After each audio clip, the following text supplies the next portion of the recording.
사랑이 많으신 하나님 아버지 감사합니다.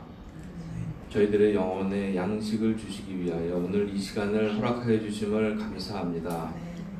하나님의 말씀을 저희 영이 깨닫고 저희 삶 가운데 하나님의 말씀이 항상 드러나도록 인도하여 주시옵소서. 이 시간 또한 말씀을 전하시는 우리 박한상 목사님 성령 충만케 하시고 성령의 도구로만 사용하여 주시옵소서. 감사드리며 예수님의 이름으로 기도드렸습니다. 아멘. 25장과 26장이 어떻게 보면 이 책에서 유일하게 짝을 이루는 장이라고 할 수 있습니다. 25장은 이제 구원받은 영혼을 말하고 26장은 마귀에게 속하여서 구원받지 못하게 되는 영혼. 언제든지 그러나 그들에겐 열려 있습니다만 그 두 챕터를 이제 이야기를 합니다. 그래서 25장보다 26장이 조금 더 길고요.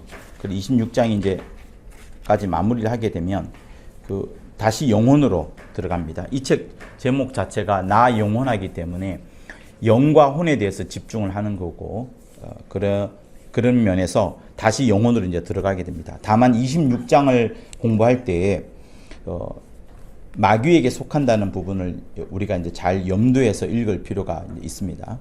그래서 25장부터 또 우리 진행을 해 보도록 하겠습니다. 네, 핵심 문장 두 번씩 읽도록 하겠습니다. 우리가 예수 그리스도의 사람이 되었다는 뜻은 예수 안에 있는 영혼이 되었다는 뜻이다. 우리가 예수 그리스도의 사람이 되었다는 뜻은 예수 안에 있는 영혼이 되었다는 뜻이다.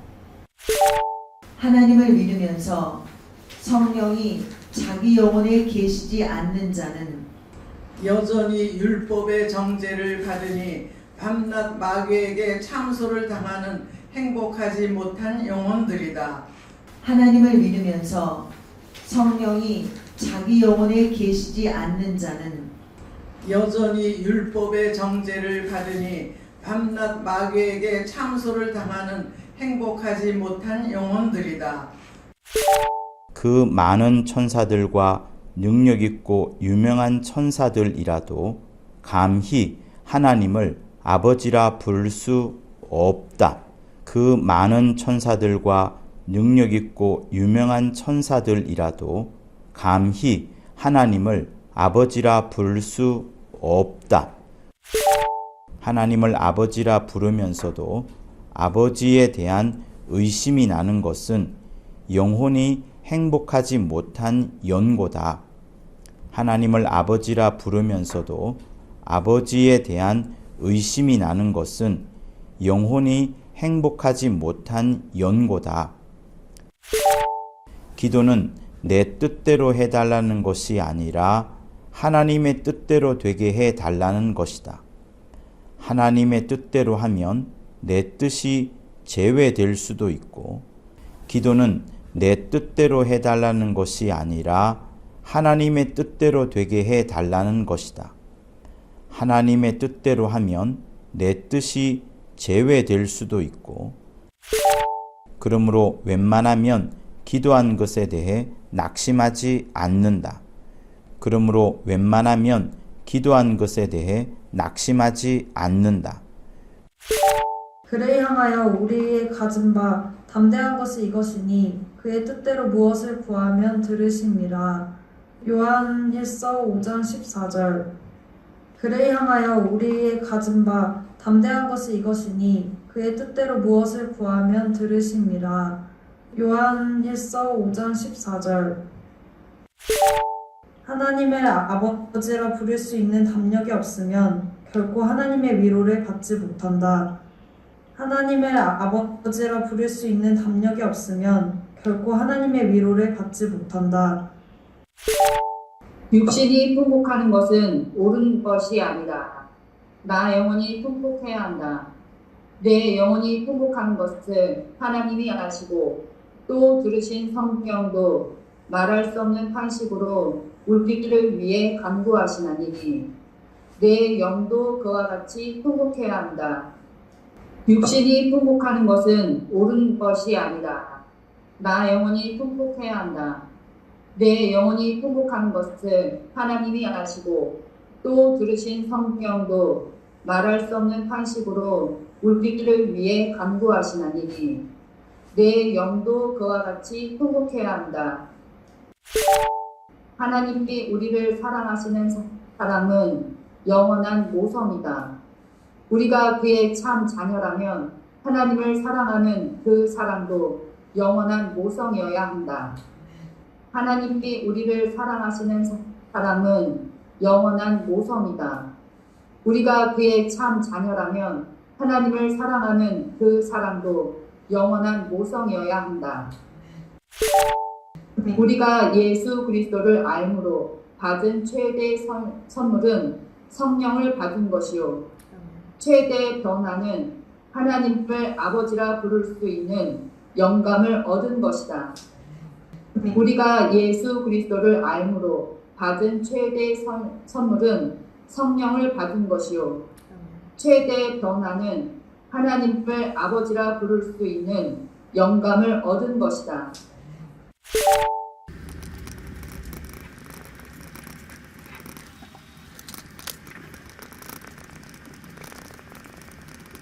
보통 하나님의 아버지의 사랑은 아버지니까 이제 부성으로 이렇게 많이 느끼는데 여기 211페이지에는 모성으로 영원한 모성이다 이렇게 표현이 되어 있어서 이 부분이 좀 이색적입니다.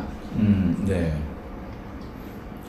성경에 어떤 레퍼런스가 있지는 않고 우리 이 김기동 목사님의 어떤 개인적인 그런 영감인가요? 성경에 나와 있지 않나요? 그러니까 많은 부분에서 성경에 영혼이 여인의 후손을 일단 보시면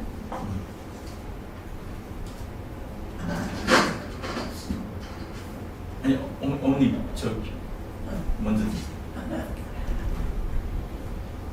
여인의 후손 그리고 그 여자의 남은 자들 이러잖아요. 그 여자라는 것은 바로 영을 말하고 남은 자손은 교회들을 말하는 것으로.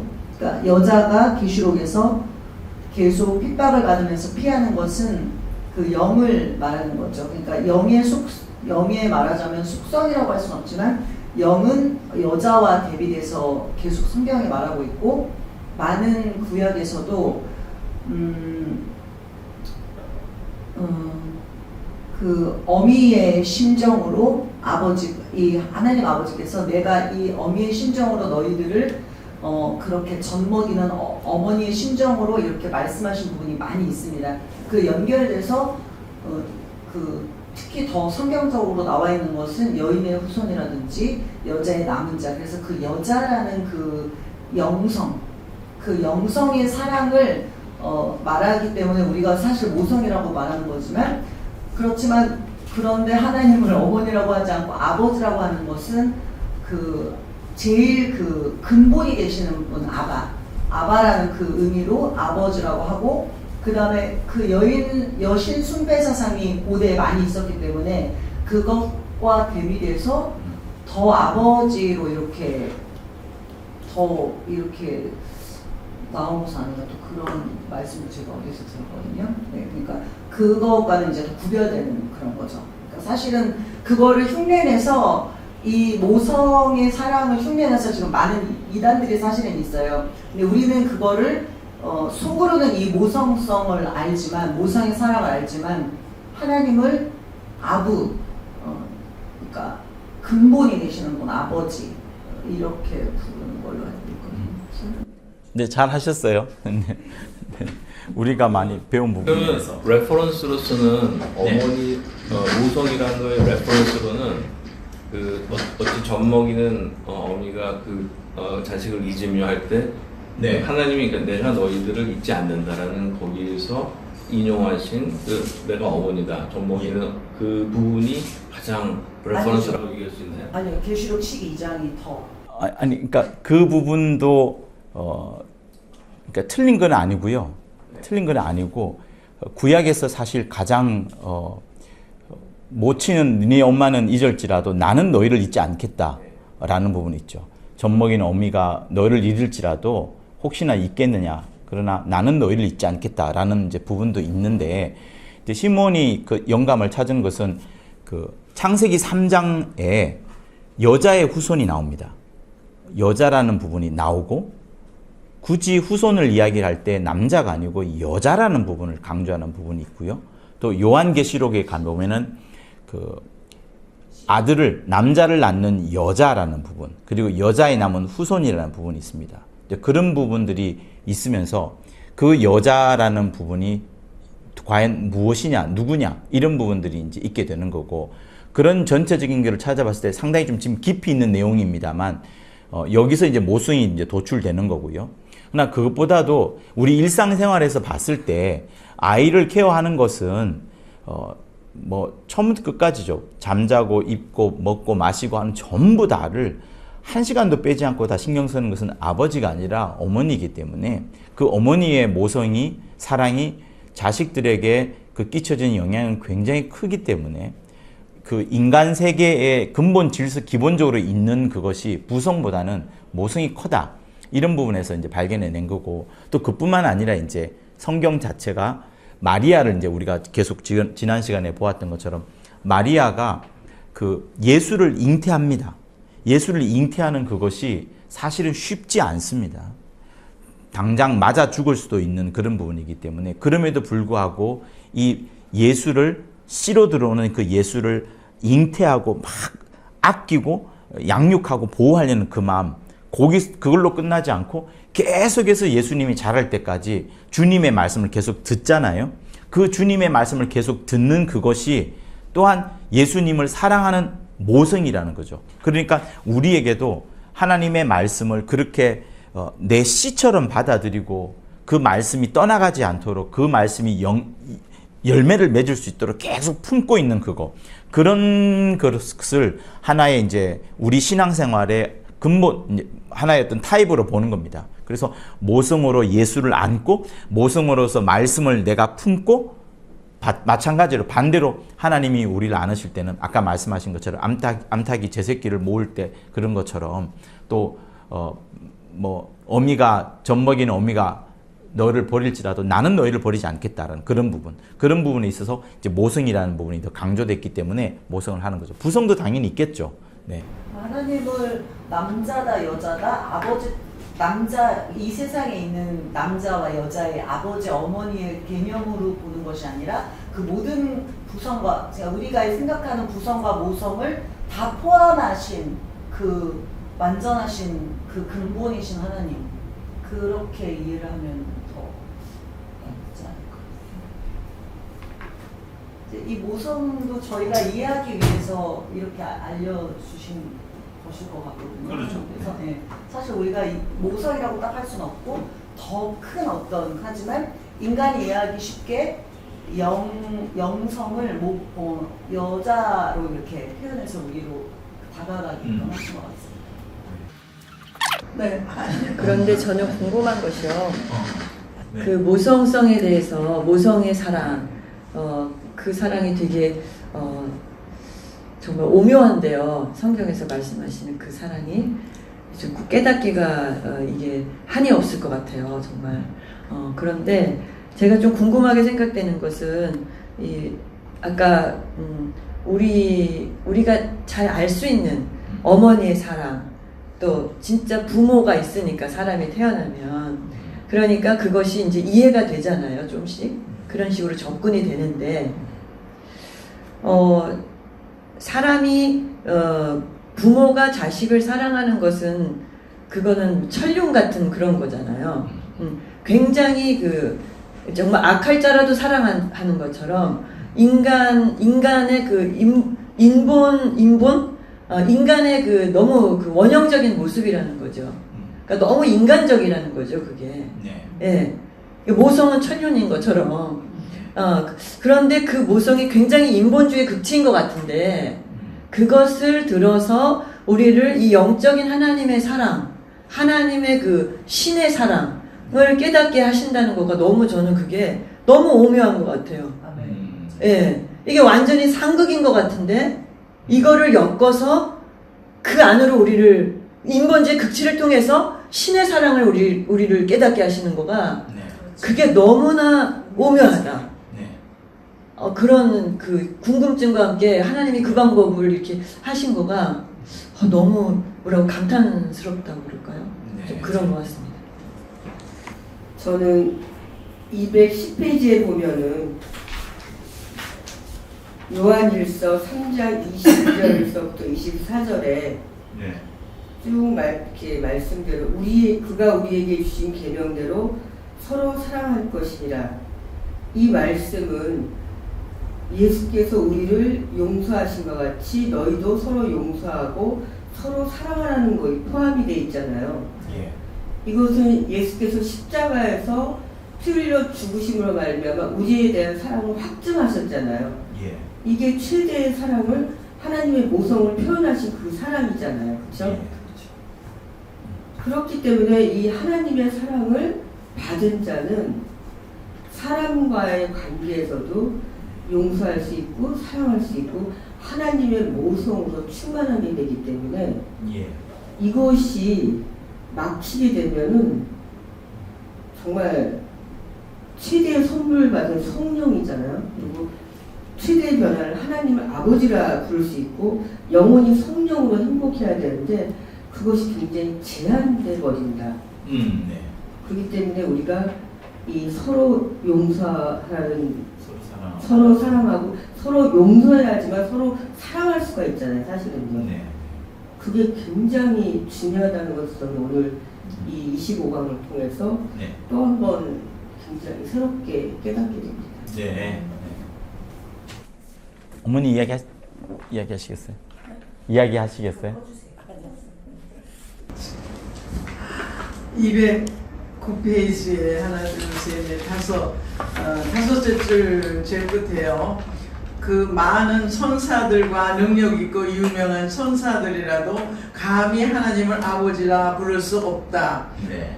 그 죄 많이 짓고 망했던 우리 영혼을 피로 살리시고 성령을 주셔서 성령으로 인도하면서 예수 그리스도 안에서 하나님의 아들이 되게 하셨으니 이를 의심하지 말아야 한다. 이거는 사실 다 아는 사실이잖아요. 예. 근데 이렇게 신부원이 또 이렇게 글로 써놓으셨으니까는 너무나 이거를 잊지 말라는 그런 적인 것 같아요. 네. 말씀인 것 같아요. 그래가지고 우리가 아버지요 하면서 기도할 때에 우리가 우리의 기도를 들으시고 우리가 하나님 이름을 높일 때에 다 들으시고 기뻐하시고 성부 하나님, 성자 하나님, 성령 하나님, 삼위일체 하나님이 한꺼번에 같이 들으시고 우리의 기도를 이루어 주시고 우리의 믿음을 그래 착하다 기뻐해라 그렇게 또 말씀하시는 것 같고 그래서 이 말씀이 정말 저는 어린아이와 같은 믿음이라서 이게 마음에 와닿습니다. 네. 네. 맞습니다. 네.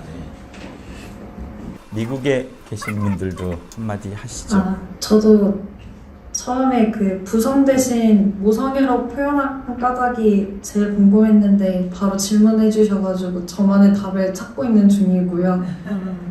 저는 여기서 가장 와닿았던 게 209쪽에 기도는 이제 내 뜻대로 되는 것이 아니라 하나님의 뜻대로 되게 해달라는 것인데 그 예전에 어렸을 때는 그 한국 교회 기복주의 신앙이 만연해서 구하라 그리하면 주실 것이요 이렇게 떼쓰는 기도를 하라고 그렇게 많이 얘기를 하셨거든요. 근데 이제 그게 틀린 건 아닌데 그 안에 이제 내면에는 제 안에 이제 내 뜻대로 내 뭔가 나를 위한 그런 기도를 했던 것 같아요. 근데 좀 더 성령이 이제 성령 충만해지고 예수님을 뭔가 제대로 믿게 되면서 아직 이제 그 성화의 과정을 갖고 있지만 이제는 기도를 해도 내 뜻보다는 하나님의 뜻을 구하게 되고 뭔가 하나님의 나라와 하나님의 뜻을 먼저 구하게 되는 것 같습니다. 그래서 기도하는 거에 대해서 요즘에는 낙심하지 않게 된 것 같습니다. 네.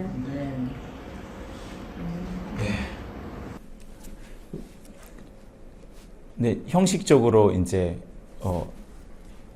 기도에 대해서도 이제 말씀을 또 우선 드릴게요. 그 예수님께서 이제 이런 말씀을 하셨죠. 그 천사와 우리 사이에 가장 큰 차이가 천사는 시집도 안 가고 장가도 안 간다. 이 말씀을 하셨습니다. 그러니까 천사는 하늘에서 지을 때 한 번에 왕창 지으신 거예요. 왕창 엄청나게 많이 지으신 거죠. 물론 그 이후에도 지으실 수 없는 것은 아닙니다. 그러나 우리처럼 이제 결혼을 통해서 계속 사람을 만들어가는 그런 구조와는 다르게 그들은 결혼을 하지 않습니다. 시집도 안 가고 장가도 안 가기 때문에 이미 수가 정해져 있는 수예요. 그러나 사람은 그렇지 않습니다. 사람은 그렇지 않고 계속 세대를 이제 이어가게 됩니다. 세대를 이어가게 되면서 우리가 어떻게 되면 이 부모가 뭔지, 엄마가 누구고 아빠가 누군지를 압니다. 그리고 자식 사랑이 뭔지를 압니다. 다시 말하면 천사는 이런 개념이 없는 거예요. 천사에게는 아버지라는 개념이 뭔지를 모릅니다. 만들어진 존재이기 때문에 부모의 아픔을 통해서 부모님의 사랑을 통해서 나온 존재라는 그 사실들을 모르고 부모한테 받는 사랑이 얼마나 큰지가 모르고 부모가 나를 얼마나 좋아하는지도 잘 모릅니다. 그러니까 말 그대로 천사는 지음을 하신 분, 그분의 종으로서의 역할을 하는 겁니다. 그러니까 히브리서에서 끊임없이 말하는 것이 뭐냐면 하나님이 부리시는 자들이다. 구원받을 후사를 위하여 섬기라고 보낸 자들이 아니냐라고 하면서 천사의 정의가 어떤 숭상을 받거나 위대한 자거나 이런 것을 떠나서 하나님의 일을 하기 위해서 철저히 종된 신분으로 일하는 자들이라는 것을 말합니다. 그런데 사람은 그렇지 않습니다. 사람은 그렇지 않고 사람이 언제 제일 먼저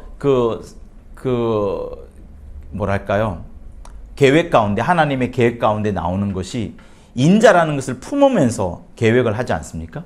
그러니까 하나님께서 사람을 생각할 때 천사는 부리는 자로서 하나님의 일을 하기 위하여서 부리는 자로서의 특징을 딱 갖고 있는 반면에 사람은 예수님이 오시는 하나의 통로이면서도 또 예수님이 인자로 왔을 때 예수님이 또 누구의 사랑을 받아야 되잖아요. 하나님 아버지의 사랑을 전폭적으로 받으셔야 됩니다. 창세전에 하나님 아버지와 엄청난 영화와 영광 가운데 사시면서 그때도 큰 사랑을 받았던 것처럼 그 하나님 아버지 품에서 나와서 하늘과 가장 멀어진 음부, 그림자 동네, 음부가 그림자 동네잖아요.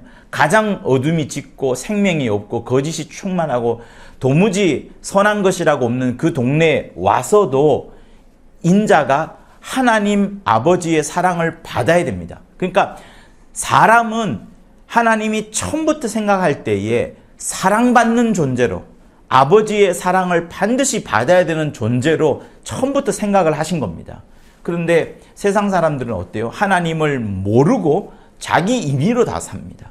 자기 임의로 신앙생활하고 자기 임의로 딴짓하고 다 이렇게 합니다. 그런데 성경이 일관되게 하는 이야기는 뭐냐?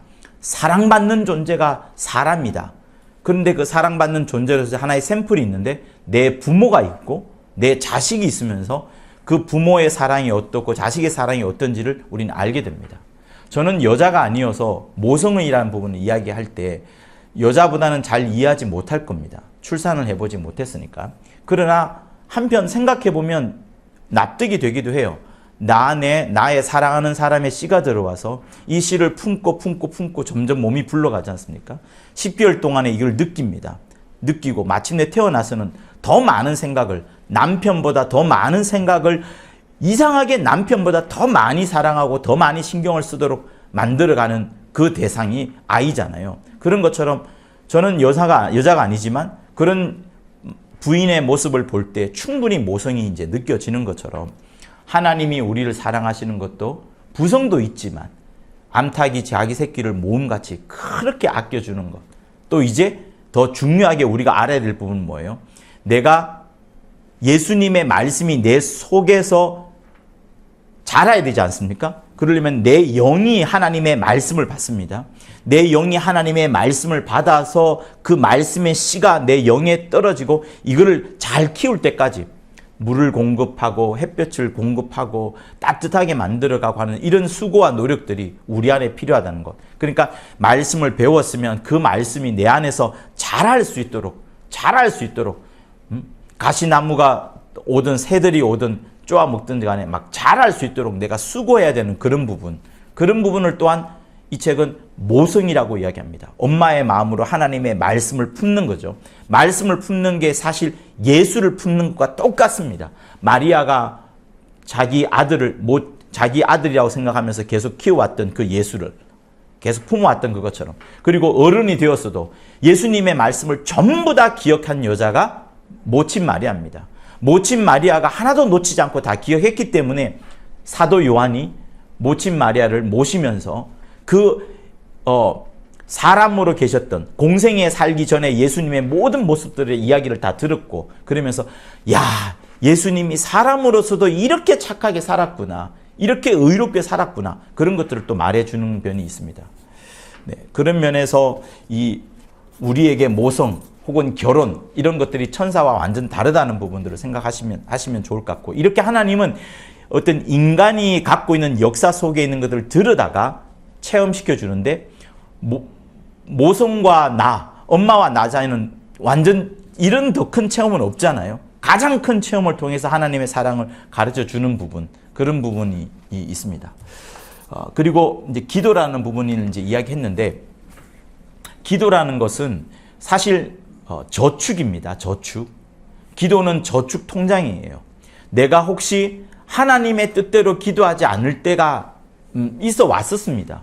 그리고 지금도 나의 어떤 목적을 위해서, 나의 어떤 세상의 어떤 욕망을 위해서 기도할 수도 있습니다. 이 책에도 있다시피 내가 기도하는 바가 하나님의 뜻과 똑같이 일치한다 그러면 반드시 응답을 받겠지만, 그렇지 않는다 하더라도요, 하나님께서 반대로 응답을 주시면서 이 길은 틀렸구나, 이 길은 맞지 않구나라는 것을 확인하면서 내가 좀 더 그 다음에 기도할 때는 좀 더 바른 길로 기도를 하게 되는 이제 그런 부분들이 있습니다. 그러니까 기도는 통성으로, 열심으로 기도를 많이 해두는 것이 좋습니다. 그리고 기도를 통성으로 할 때 영적인 어떤 분위기와 이런 환경들이 많이 바뀌어집니다. 그런 부분들이 있습니다. 네, 손 선생님도 말씀해 보시죠. 저는 그 211쪽에 있는 그 모성에 대해서 예전에 이 책 초반에 나왔을 때 그 하나님의 그 영을 인간에게 그 생기를 부으실 때 그 생기 그 영이 그 모성이라고 하셨잖아요. 예수 그리스도를 품을 수 있는 그 모성을 보내주셨다고 하셨잖아요. 그래서 영으로 그냥 간단하게 그냥 영이라고 생각했는데 211쪽 앞쪽 전반에 그 감정으로 하나님을 아버지라 부를 수 없고 우리의 영으로 하나님을 내 영이 통곡하는 것을 하나님이 아신다고 하셔가지고 육신이 아닌 영으로 하나님을 하나님을 듣고 그리고 하나님과의 그 사랑과 그 관계를 영으로 교제하는 거에 대한 걸로 그냥 이해했거든요. 그렇게 이해해도 맞을까요? 네네. 알겠습니다. 그러니까 한 가지, 네. 그럼 한 가지 좀 전에 그냥 목사님께서 지나가면서 말씀하셨듯이 그 말씀을 이렇게 들을 때도 내 영혼이 그 말씀을 그 모성으로서 그 말씀을 품는다는 거에 대한 게 갑자기 되게 확 깨달아졌어요. 그래서 영이 좀 그 말씀을 더 품고 말씀을 더 키우고 이렇게 발전시키는 거에 대한 것에 대해서 좀 깨달았는데 그렇게 깨달아도 맞을까요? 네. 그 부분을 이제 강조하고 싶었고, 네, 그 부분이 계속 이 책은 강조됩니다. 그러니까 그 말씀 자체가 하나님은 영이시잖아요. 하나님은 영이십니다. 영이시기 때문에 이 영은 천사 같은 그런 형체를 말하는 게 아닙니다. 하나님이 영이시다고 할 때 그 영은 천사와 같은 형체, 우리의 육체와 같은 그런 형체를 말하는 게 아니라 여기서 말하는 영은 전부 다를 말하는 겁니다. 전부 다. 그러니까 모든 영들의 총합이라고 해도 될 정도로 전부 다를 말하는 것.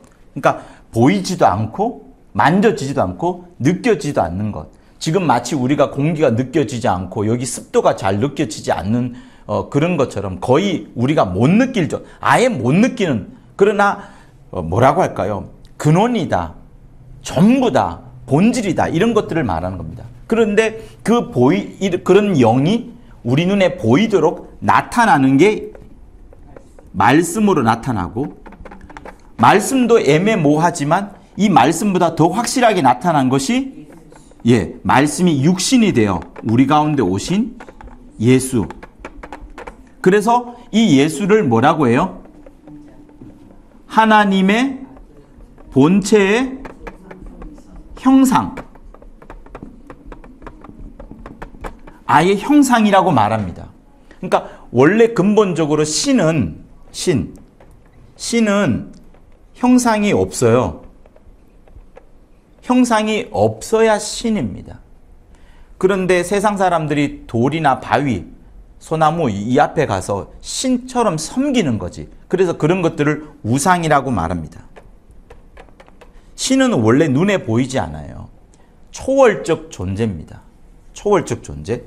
그런데 하나님만큼은 유일하게, 하나님 아버지만큼은 유일하게 신임임에도 불구하고 형상이 있어요. 근데 그 형상이 누구냐? 예수라는 거. 자, 그렇습니다. 자, 잘 들어보세요. 말씀이 영이라고 했고요. 내 영이 예수가 들어와서 내 영이 깨어납니다. 그러니까 선악과를 먹음으로 인해서 영이 죽었어요. 영이 죽었다는 것은 영이 타이어 바람이 빠진 것처럼 짜부가 된 걸 말합니다. 그런데 예수가 들어옴으로, 예수의 피가 내 속에 들어옴으로 인해서 영이 살아났습니다. 빵빵해졌어요. 아주 빵빵해졌어요. 튼튼해졌습니다. 그러나 이 튼튼해진 것이 오래가지 갈 수가 없어요. 계속해서 하나님의 말씀이 내 안에 공급돼야 됩니다. 그러니까 내 영이 사람이 떡으로만 살 것이 아니요 하나님의 입으로 나오는 말씀으로 살 것이라. 왜? 말씀이 영이거든요. 영이고 그 영이 또 내게 들어와야 되는 겁니다. 내 영은 육체가 주는 음식으로 살 수가 없고 오직 말씀인 영으로만, 말씀이 영이기 때문에 영으로만 살 수 있습니다. 그래서 요한복음 6장을 한번 읽어볼게요. 여러분이 아신다고 생각하는 것들을 50%, 60%, 100%, 200% 계속 들으셔야지 그게 말씀이 여러분 속에서 작동을 합니다. 6장 63절 같이 읽어볼게요. 시작. 살리는 것은 영이니 육은 무익하니라. 내가 너희에게 이른 말이 영이요 생명이라. 저의 많은 설명이 필요 없을 정도로 63절이 전부 다를 말해줍니다. 자, 다시 한번 읽을게요. 살리는 것은 영이니 육은 무익하니라. 내가 너희에게 이른 말이 영이요 생명이라. 주님이 우리에게 하시는 말이 영이요 생명이라. 영이요 생명이라 이렇게 말씀합니다. 자, 68절을 보세요. 요한복음 6장 68절 시작. 시몬 베드로가 대답하되 주여 영생의 말씀이 계심에 우리가 네게로 가오리이까. 영생의 말씀이 있기 때문에 더 이상 딴 데로 갈 필요가 없고 계속 주님으로부터 나오는 그 말씀, 그런데 영생의 말씀, 그 영생의 말씀을 듣는 것으로 충분하니까 딴 데로 우리는 가지 않겠습니다. 66절에 많은 사람들이 떠나갔지만 영생의 말씀이 있다라고 확신한 시몬 베드로는 떠나가지 않습니다. 그러니까 우리 영이 우리 속에 있는 내 영이 하나님의 말씀인 또 다른 영을 먹어야 됩니다. 근데 그 영은 예수로부터 예수님의 입술로 나오는 그 말씀이기 때문에 우리 손 선생님이 말씀하신 것처럼 내 영혼이 하나님의 말씀을 딱 들어오면 그 말씀을 이루어가고 그 말씀을 성취해 나가고 그 말씀대로 순종하고 그 말씀대로 아멘 하며 나면서 내 영이 점점점 성장해지는 겁니다. 성장해지는 거. 그래서 영이 말씀이다. 말씀을 품어야 된다. 이제 이렇게 여러분이 인식을 하시면 좋을 것 같습니다. 자, 또 말씀해 보시죠. 저는 이 무성성에 대해서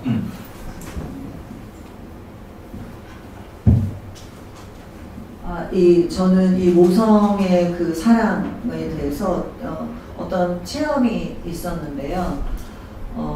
이제 이거를 이제 그냥 이렇게 이론으로 아는 게 아니라 어느 순간에 이제 영혼에서 확 깨달아지는 어떤 때가 있더라고요. 그랬을 때 그 스가랴서의 그 말씀이 생각나면서 그 장자가 애통하듯이 자기 독자를 위하여 애통하듯이 그 제목 있잖아요. 스가랴서 12절. 찾아보죠.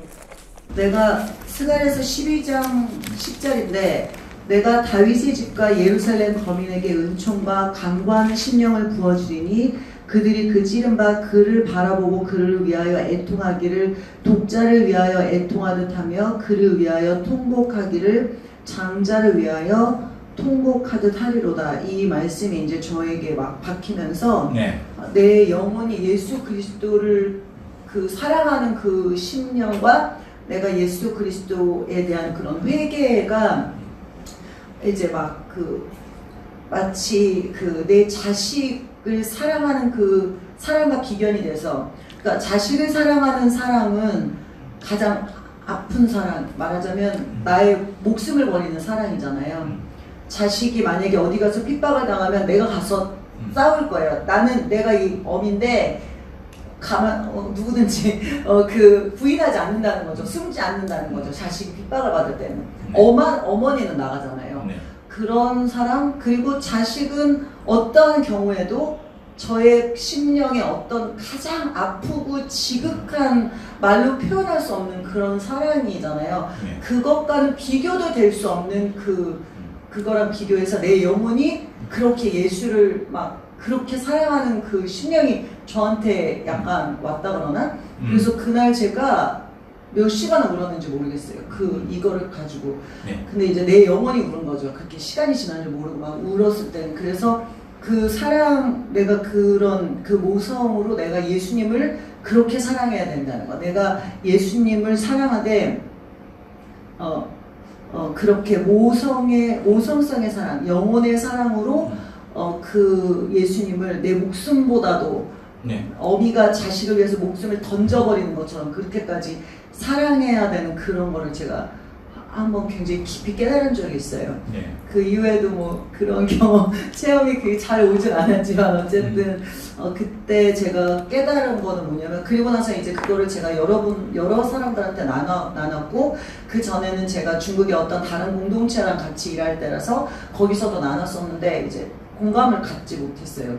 그래서 공감을 갖지 못했어요. 그러니까 무슨 소리 하는 거야 이런 걸 제가 되게 느꼈어요. 여러 번 말했는데. 그래서 이 모성성의 사랑은 하나님이 어느 순간에 영혼으로 깨닫게, 저도 아직 멀었지만 영혼으로 깨닫게 해주신 어떤 순간이 있어요. 그때 그 깊은 사랑으로 내가 그 사랑을 받고 있는 것과 내가 그리고 내 영혼이 예수님과 이 진리를 그렇게 나를 다 버려서까지 사랑해야 된다는 것이 어느 순간에 탁 열리게 되는 순간이 있는 것 같습니다. 네.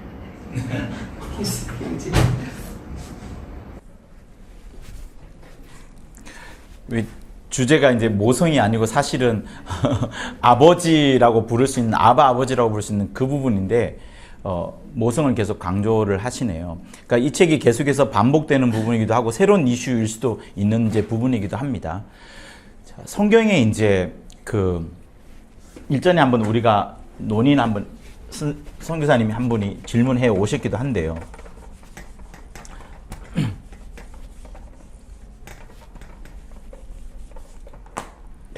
예수님이 오실 수 있는 통로가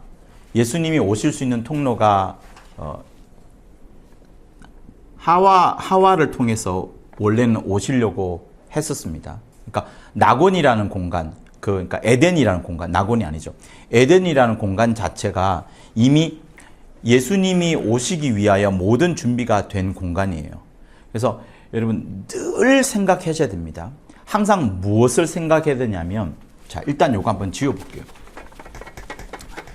자, 하나님 아버지는 항상 딱 한 존재에게만 최고의 관심, 더 이상 그 이하도 그 이하도 없을 만큼 딱 한 존재에게만 관심이 있습니다.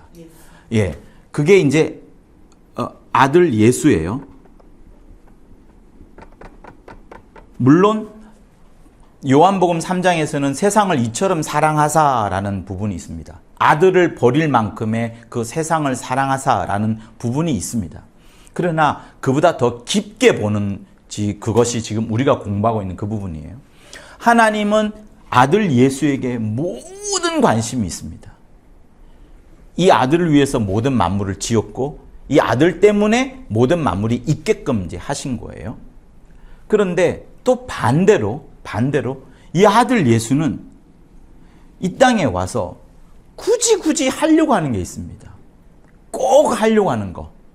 그게 또 뭘까요? 네. 아들 예수가 인간을 구원하기 위하여 피를 쏟아내신 것 있어요. 그러나 그거보다 더 높은 것을 보자는 겁니다. 네. 이 아들 예수는 이 하나님이 계시다. 그리고 이 하나님이 아버지다. 이런 것을 계속 말씀해 줍니다.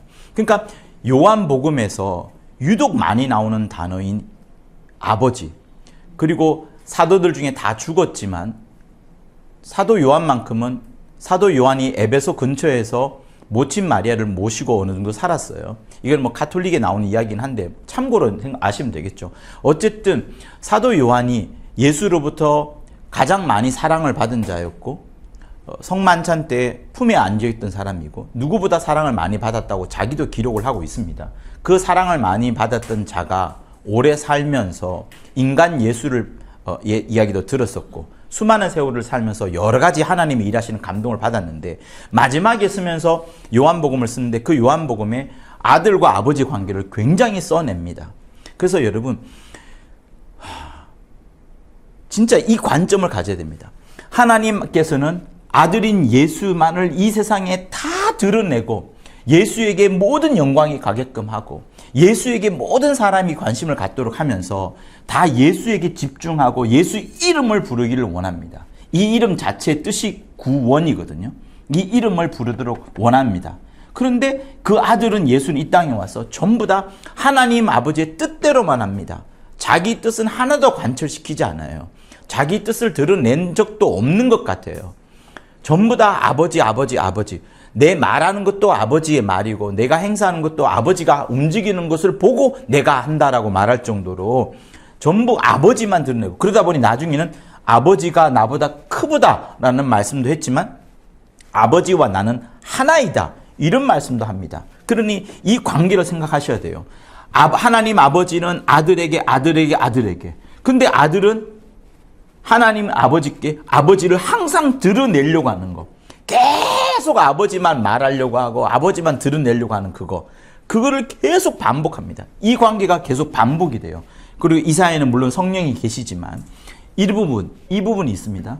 이 부분이 이렇게 주어지는데 자, 제가 아까 여기 칠판에 뭘 썼다가 지웠죠? 하와라고 썼죠. 그죠? 하와. 하나님은 이 아들을 드러내고 싶어 합니다. 근데 아들이 드러내고 싶어 하는데 아들은 마음을 가지잖아요. 인자로 오겠다. 정말 낮아지겠다. 그 마음을 가집니다. 인자로 오시려고 예수께서 인자로서 사람의 아들로서 지극히 낮아짐 죽기까지 낮아짐 이 마음은 오직 예수만 가졌던 마음이에요. 예수만 가졌던 마음이기 때문에 우리가 그냥 하나의 어떤 명령 체계로 보자면 사실 말도 안 되는 겁니다. 그 크신 하나님 아버지의 뜻대로 아들만 드러내면 되는데 아들이 죽기까지 낮아지려고 하는 낮은 마음을 가집니다. 자, 그런데 그가 낮아지려고 해서 사람으로 오려면 또 다른 사람이 있어야 됩니다. 또 다른 사람, 또 다른 사람이 있기 위하여서 천지 창조가 이루어지는 거예요. 천지 창조가 이루어지면서 에덴 동산을 이제 아담을 집어넣지 않습니까? 그러니까 이 에덴 동산은 주님이 이제 하나님 아버지의 말씀대로 이 땅에 와서 하늘나라 들어가기 전에 먼저 인자로서 낮아질 수 있는, 죽을 수 있는 유일한 공간으로서 가장 아름답게 최고로 만들어 놓은 겁니다. 그러니 하나님은 아들 하는데 아들은 아니, 제가 일단 아버지보다 정말 낮아지는 자로, 죽기까지 낮아지는 자로, 심지어 생명까지 버릴 정도로 나에게는 생명이 하나도 없다라고 하면서 하나님 아버지만, 이분만이 영생이시다. 나도 영생이 아니고 하나님 아버지만 영생이시다라는 것을 드러내기 위한 공간으로 이 에덴에 오시려고 하는 겁니다. 그러니 예수님의 생각은 빨리 천지 창조가 이루어지고 그곳에 지구가 만들어지고 그곳에 에덴 동산이 만들어져서 거기서 내가 빨리 죽는 그게 주님의 꿈이에요. 그런데 이곳에서 선악과를 먹으러 버리는 바람에 여기서 죽지 못하고 시간을 뒤로 연장을 하시는 겁니다. 연장하신 거. 그러면서 하와에게 올 수가 없는 거예요. 왜? 하와는 바로 그때 불순종하는 선악과를 먹었기 때문에 그 선악과를 먹은 그 자에게 바로 어떻게 올 수가 있는 게 아닙니다. 그래서 연장을 하죠. 성경에 보면 뭐 계속 연장이 되겠지만 가장 대별되는 인물이 마지막이 이제 마리아. 중간에 누가 있어요? 사라에게도 등장을 합니다. 왜냐하면 아브라함에게 여러 약속을 합니다. 너에게 독자가 있을 것이다. 독자가 있을 것이다. 근데 분명히 둘 다 나이가 많아요. 나이가 많은데 사라가 그때 어떻게 대답합니까? 여기는 아예 불순종해버렸고 하와의 말은 나오지 않습니다. 불순종한 말밖에 나오지 않아요. 성경에는. 사라는 뭐라고 말하죠? 웃어버립니다. 웃어버려요. 제가 우리 집 아이 네 명이 있는데 네 아이한테 어떤 특정한 아주 쉬운 말을 합니다. 쉬운 말 하면 그 넷 중에 하나는 너무 분위기가 있다 보니까 그냥 웃으면서 그 이야기를 들어요. 하긴 하려고 합니다. 근데 넷 중에 하나는 그냥 그걸 아주 잘 듣습니다. 근데 진지하게 듣고 농담으로 듣지도 않고. 근데 사라는 농담으로 들은 거예요. 아, 이루어지면 좋겠지. 그러나 여긴 어때요? 주의 종대로 이루어지이다. 자기 목숨을 던져야 될지도 모릅니다. 돌에 맞아 죽을지도 몰라요. 이때는 돌에 맞아 죽지 않습니다. 오히려 더 쉬워요. 근데 여기는 돌에 맞아 죽습니다. 율법에 의하면. 그런데도 불구하고 주의 계집종이오니 주의 말씀대로 이루어질지다. 그 말 딱 한마디만 나오지만 그 말 자체에 마리아의 그 모든 것을 여러분 볼 수 있어요. 여러분, 하나님은 사람의 성품을 초월하지 않습니다. 사람이 악한 사람이 계속 악하면 그 사람을 통해서 예수 믿는다 할지라도 주님의 선한 일을 할 수가 없어요. 인간은 반드시 예수님 만난 다음에 자기의 과거를 완전히 바꿀 수 있을 만큼의 기본적인 성품을 바꿔야 될 만큼 아주 중요한 그런 게 있습니다. 근데 마리아는 이때부터 한번 보세요. 제가 지금 이 이야기를 하는 이유는 황모 마리아, 카톨릭에서 말하는 마리아를 강조하는 게 아닙니다. 그 마리아의 신앙을 보자는 거예요. 마리아가 그때부터 주의 계집종이니 주의 말씀대로 될지어다 라고 하면서 그 씨가 성령으로 자기 속에 들어오는 그 엄청나게 어려운 일을 감당합니다. 그리고 나서부터 마리아는 계속 주님의 하는 일을 자세히 살펴보더라. 주님이 하는 말씀을 귀담아 듣더라. 그런 말을 성경은 기록을 하고 있습니다. 그러니까 마리아는 예수님이 누군 줄 알아요. 육체로 아는 유일한 자입니다. 성령을 받지 않았지만 유일한 자예요. 그러니 본인이 예수님의 하는 모든 일거수일투족, 하는 모든 말들, 특히 공생의 전의 모든 삶을 이 마리아가 잘 알고 있습니다. 그런데 그 마리아가 보여줬던 모습들은 예수님이 자기 아들, 자기 몸에서 나왔기 때문에 이게 내 아들이야 막 하면서 자랑하고 이런 것들이 아니라 정말 하나님 앞에 엎드린 자처럼 그가 하는 모든 말들을, 마리아의 최고 장점은 뭐냐면 주님이 하시는 말대로, 그러니까 가나 혼인잔치 가서 보세요. 무슨 말을 끄집어내지 않습니까? 주여 여기 물이 떨어졌나이다. 여자여 그것이 나와 무슨 상관이 있나이라고 하면서 혼을 나지만 그래도 제 하인한테 가서 야, 너희는 혹시 주님이 시키면 이대로 해라, 그대로 해라. 내가 그대로 자기가 그대로 했기 때문에 자기가 항상 주님의 말씀 그대로 했던 그런 모습을 하인한테 투영을 시켜주는 겁니다. 그러니까 마리아의 태도를 보면 지금 이 마리아의 어떤 신앙을 높이면서 가톨릭으로 돌아가자는 것이 아니라 이 마리아가 보여줬던 모습을 보자면 예수님의 말씀이 들어오면 그것을 하나도 잊어버리지 않는 거죠. 자기 뼛속에 자기 피 속에 심어놓고 막 잘할 수 있도록 하는 그거. 그러니까 예수님은 성인이지만 어른이지만 그의 말씀이 내 안에 들어올 때에는 내 영에다가 하나님의 말씀이 들어오게끔 하면서 마리아는 그 말씀이 자라도록 하는 겁니다. 그런데 보세요. 근데 끝까지 갑니다. 계속 갑니다. 가는데 십자가 앞에 제자들이 다 떠납니다. 사도 요한하고 여자들만 있다라고 했어요. 이 마리아는 그 십자가라는 그 무서운 형상 앞에서도 떠나지 않습니다. 그러니 세상에 많은 부모들 같으면 자기 아들이 십자가에 달려있는 것을 보면 기절을 할 겁니다. 기절할 거예요. 그러나 마리아는 담담하게 보는 거예요. 왜? 저분은 내 자식이 아니라 하나님의 여자의 후손이지만 하나님이 보낸 자라는 것을 당연히 알기 때문에, 그리고 마리아가 얼마나 말씀을 잘 들었겠어요. 모든 말씀을 듣습니다. 베드로가 주는 그리스도시요 살아계신 하나님의 아들이라는 말씀도 들었고 그 직후에 혼나잖아요. 사단아 내 뒤로 떠나라는 말씀을 들으면서 주님이 그리스도임에도 불구하고 지금은 말하지 말라 하는구나, 그 이유가 있겠지 하면서 잘 듣습니다. 잘 듣는 거, 말씀을 반박하지 않고 말씀을 비판하지 않고 잘 듣는 그 모습, 경청하는 모습, 그런 모습. 그러니까 말씀을 섬기는 거예요. 내게 주시는 말씀을 섬기고 품고 하는 그것이 이 마리아에게 있는 겁니다. 근데 마지막에 십자가 앞에 갔을 때 예수님이 칭찬합니다. 여자여 보소서 아들이니다.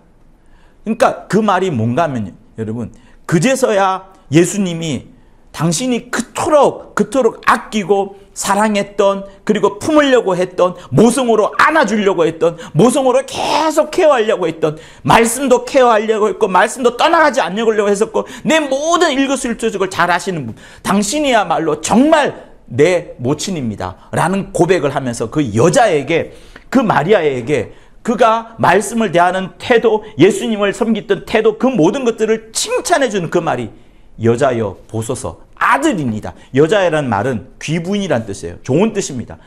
칭찬해주면서 진짜 당신이 아들입니다, 이 말을 지금 마리아한테 해주는 겁니다. 그러면서 우리가 배워야 될 게 뭐냐, 나도 남자지만 마리아처럼 말씀이 내게 오면 품는 거예요. 어떤 핍박과 환난과 어려움 속에서도 그 말씀을 품어가는 겁니다. 그런데 보세요. 보통 교회에서 많이들 말하는 게 여러분 어떤 걸 말하면 죄사함 받아야 돼요, 받지 말아야 돼요? 우리 죄사함 받아야 돼요.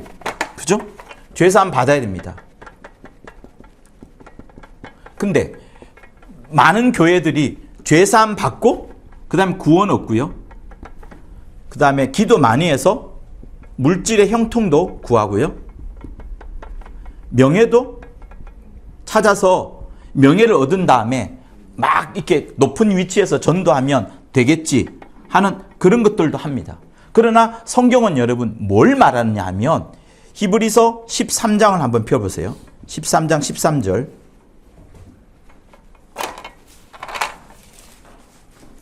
우리 크게 읽도록 할게요. 13장 13절 시작. 그런즉 우리는 그 능력을 지고 영문 밖으로 그에게 나아가자. 11절부터 또 읽을게요.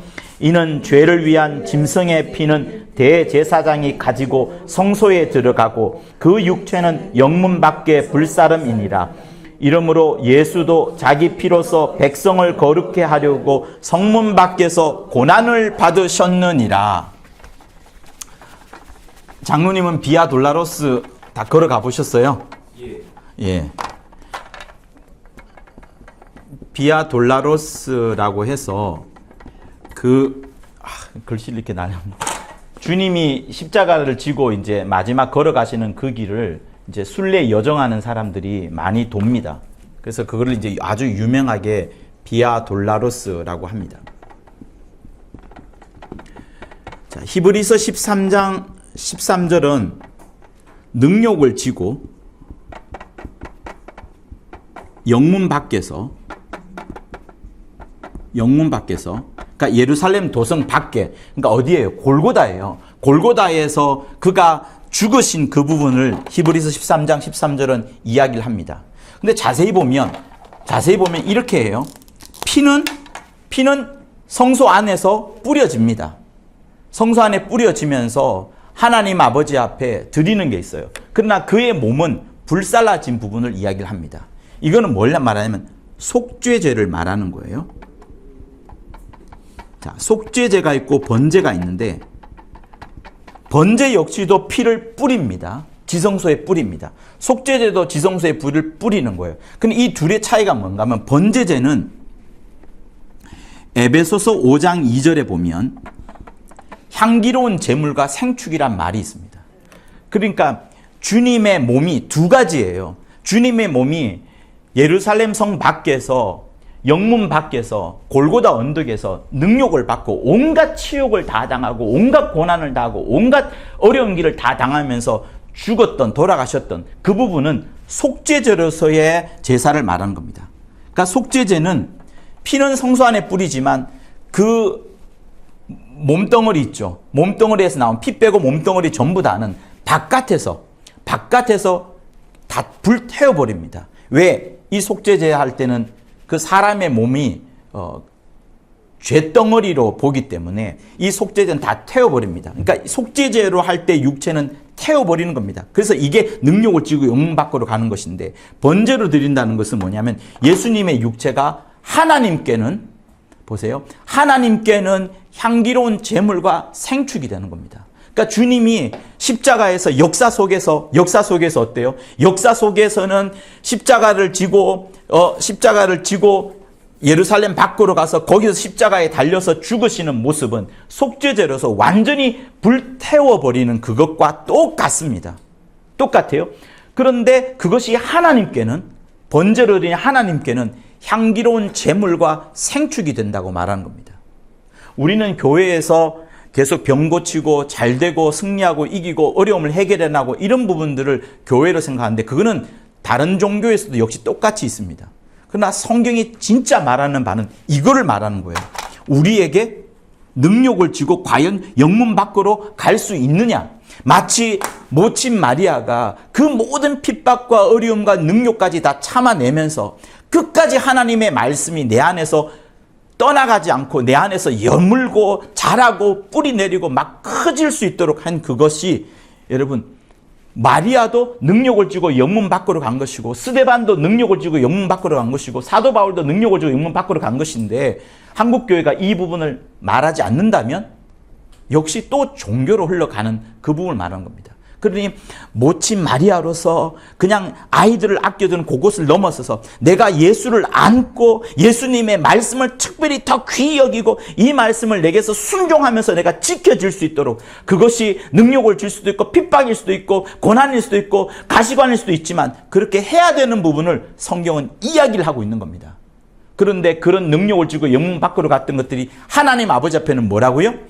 향기로운 제물과 생축이 되었다. 그래서 로마서 12장 1절에 말합니까? 너희가 너희 육체를 거룩한 산제사로 드리라. 거룩한 산제사로 드리는 육체가 영적 예배이니라. 이렇게 말씀을 하는 겁니다.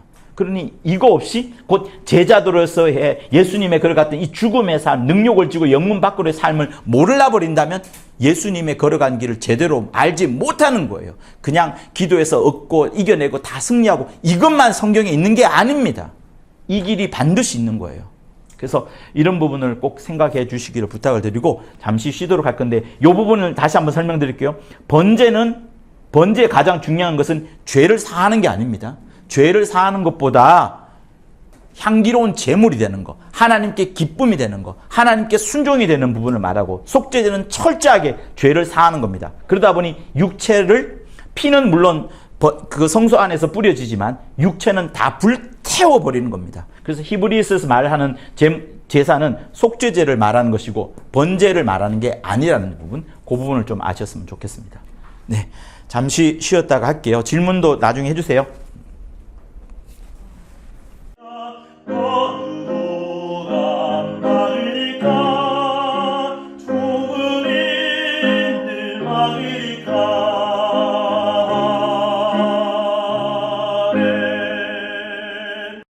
그래서 목사님 그 예수리서 함께한 상속자는 함께 고난도 받는다 그러고 네.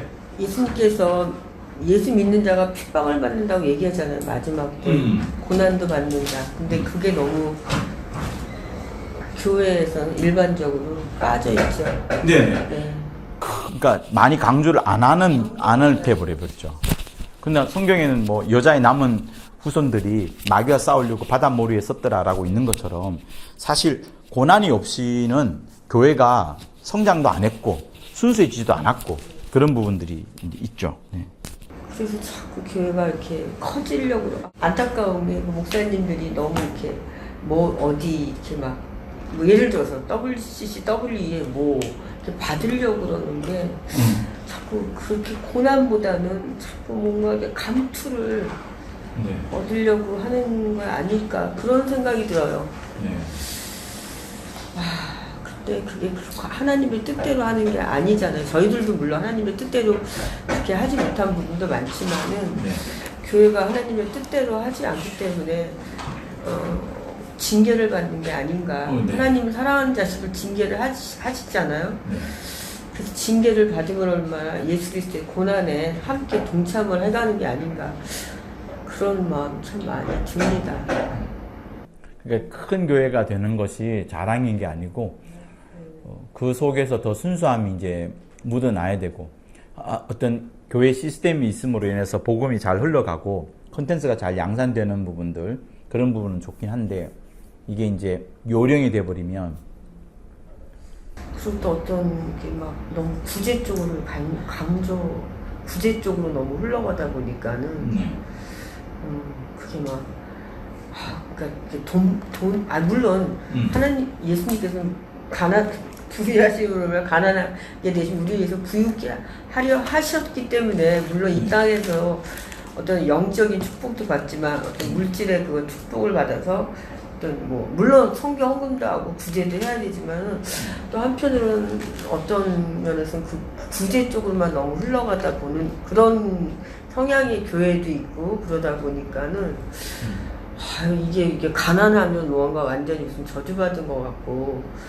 그 계속 세상적인 거에 어떤 성공에 더 잣대가 있으니까. 네, 그게 되는 게 아닌가 하기 때문에 그게 참 이게 바꾸기가 쉽지가 않더라고요. 네. 그렇게 계속 가는 어떤 교회라든지 그쪽이 강조되다 보면은 그게 그 당시에는 그게 굉장히 필요했을 수도 있어요. 네. 우리가 정말 너무 우리나라가 찢어지게 가난했던 그 시절에 근데 그 목사님 사역은 그게 또 중심이 아니었겠지만은 어떻게 흘러가다 보니까는 그게 되게 바꾼다는 게 쉽지가 않아 보이더라고요. 참. 되게 어떤 지혜가 정말 지혜와 전략, 성령 안에서의 전략이 필요하죠. 그런 것들이 안 되고 나면 결국 가졌던 어떤 물질과 이런 것들이 오히려 복음을 방해하게 되는 잘못된 인본주의로 흘러가 버리게 해버리는 이제 종교로 돼버리는 그런 일이 생기게 되는 거죠. 그런 부분이 참 그러니까 예를 들어서 내가 뭐 성경음 했는데 구제했는데 나 왜 이렇게 자꾸 어려워지고 뭔가 망했어. 예를 들어서 목사님 사업도 망하고 모두 망하고 막 그럼 뭐지? 나 분명 말씀대로 했는데 그렇게 가는 경향이 있기 때문에 맞아요. 그렇죠. 그래서 이게 굉장히 중요하구나. 뭐에 중심을 둬야 되는지가 그렇잖아요, 목사님. 왜 그렇게 했는데 말씀대로 했는데 왜 내가 이렇게 됐지? 그럴 때 정말 회개하기가 쉽지가 않더라고요. 회개하기도 어렵고 정말 어디서부터 다시 시작해야 되고 회복돼야 되는지가 참 쉽지가 않더라고요. 계속 거기에다만 이렇게 중심을 두기 때문에 그게 굉장히 저는 안타깝더라고요. 그러니까 복을 위해서 투자하는 그런 그 헌금하는 부분 그런 부분 그리고 혹시 또 잘 안 되더라도 그거를 하나님께 돌려서는 안 된다는 부분 그런 것들을 우리가 함께 배워야 되죠. 그리고 사실 이렇게 구제나 나누어주는 그런 것들도 그 나눠주는 그 사람 개인에게는 꼭 필요하기도 합니다. 왜냐하면 욕심의 그런 마차들을 끊어내는 거거든요. 욕심의 마차들을 끊어내는 말들을 딱 묶는 그런 효과가 있고 또 그 물질을 받는 사람은 스스로 자립할 수 있는 그런 힘을 키워야 되는데 더 이제 자립이 아니라 그 주는 물질에 속박이 될 수 있죠. 어차피 돈이 오니까 그냥 나는 아무것도 안 할래. 이렇게 되는 부분. 그런 폐해들이 또 있죠. 그러니까 되게 지혜로워야 되죠. 예. 많은 목사님들이, 유명한 목사님들이 그 재단을 세워가지고 해외 지도자 양성을 하곤 하잖아요. 네. 한국에 있는 거지를 도와주기보다는 해외에 있는 일꾼들을 도와주면 그들이 주의 종이 될 수 있는 일꾼들을 도와주는 부분, 더 훨씬 적은 돈으로 더 많은 양육을 할 수 있는 부분, 그런 부분들은 아주 지혜로운 거죠. 네. 네. 그러나 계속 도와주면은 그게 그 나라에서 부자가 되잖아요. 그러면은 복음은 또 안 흘러갑니다. 자, 더 하실 말씀 있으실까요?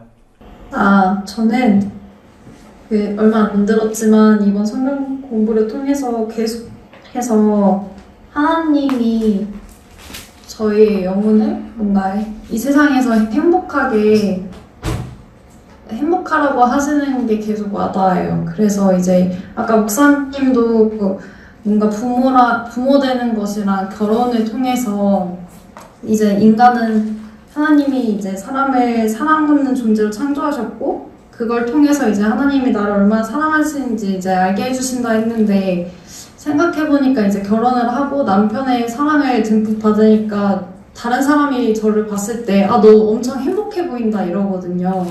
그래서 말씀을 공급받음으로써 내 영혼이 깨어나고 하나님의 사랑을 더욱더 알게 되고 내가 이 세상을 살아갈 때 내가 어떤 고난이 있든 뭐 어떤 힘겨움이 있든 그거랑 상관없이 늘 성령이 충만하면 그게 아무런 문제가 되지 않거든요. 그래서 내가 이곳에서 어떠한 상황이든 아니든 그런 걸 떠나서 늘 말씀을 공급받고 성령 충만함으로 행복하게 살고 이제 행복하게 복음을 전해야겠다라고 다짐하게 되었습니다. 할렐루야.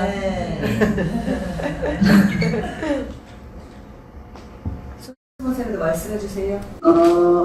계속 내 영혼아 여기에서 계속 강조하시는 것이 영혼에 대해서 계속 말씀하시는데 하나님과 교제할 때도 영혼으로 교제하고 그러니까 내가 이 땅에 살 때 보여지는 이 육신의 삶과 육신의 어떤 자랑과 보여지는 것에 대한 것에 대해서 보여지는 것은 하나님과 어떤 그런 관계할 때 아무 관계가 없다는 거죠. 그래서 어쩔 때는 척할 때 아는 척, 있는 척 이렇게 물론 어떤 척도 하고 내 육신으로 보여지는 것에 대해서 자랑도 할 때도 있는데 그게 정말 아무 의미가 없다는 거에 대해서 점점 알아가는 것 같아요. 그래서 더 겸손해질 수밖에 없고 더 이제 나의 영혼에 조금 더 집중해야 되고 그리고 영이신 하나님의 말씀을 정말 내 영이 그 영혼이 그거를 받아서 정말 내가 말씀에 대해서 이렇게까지 아끼고 사랑한 적이 있었나. 그러니까 자식을 사랑하듯이 그 말씀을 내가 품고 아끼고 사랑하고 그거를 내가 경험하고 그걸 조금 더 발전시키기 위해서 좀 더 성장시키기 위해서 노력한 적이 있었나에 대해서 점점 더 좀 깨달아가는 것 같아요. 더 회개하게 되고 말씀에 조금 더 좀 회개하는 일들이 좀 더 많아지는 것 같아요. 그래서 지난번 집회에서도 굉장히 크게 깨달았던 게 그 실상이신 하나님이 정말 그 말씀으로 정말 임마누엘 하셔서 나와 함께 하신다는 거. 그래서 그 실상이신 그 말씀이 정말 그대로 이루어지는 거에 대한 게 굉장히 크게 깨달아졌거든요. 그 임마누엘이라는 것 자체가 얼마나 크게 왔는지 되게 막 통곡했거든요. 근데 정말 하나님이 정말 이 인간인 저희에게 막 영을 주셔가지고 그 말씀으로 교제할 수 있게 하시고 지금도 그 말씀으로 사랑하시는 거에 대한 게 되게 크게 오는 것 같아요. 네. 감사합니다. 그러니까 그 두 분의 어떤 고백과 같은 그런 말씀이 뭐랄까요, 우리를 다시 일깨우는 이제 그런 말씀을 해주셔서 너무 고맙고 감사합니다. 자, 책을 보도록 할게요. 25장에서 가장 강조하는 부분은 이제 이 부분이에요. 하나님을 아버지라 부릅니다. 자, 근데 이 아버지라 부르는 것이 예수 안에 있기 때문에 가능한 거예요. 자, 예수 안에 아버지라고 부를 수가 없어요. 어디서? 율법 아래에서는.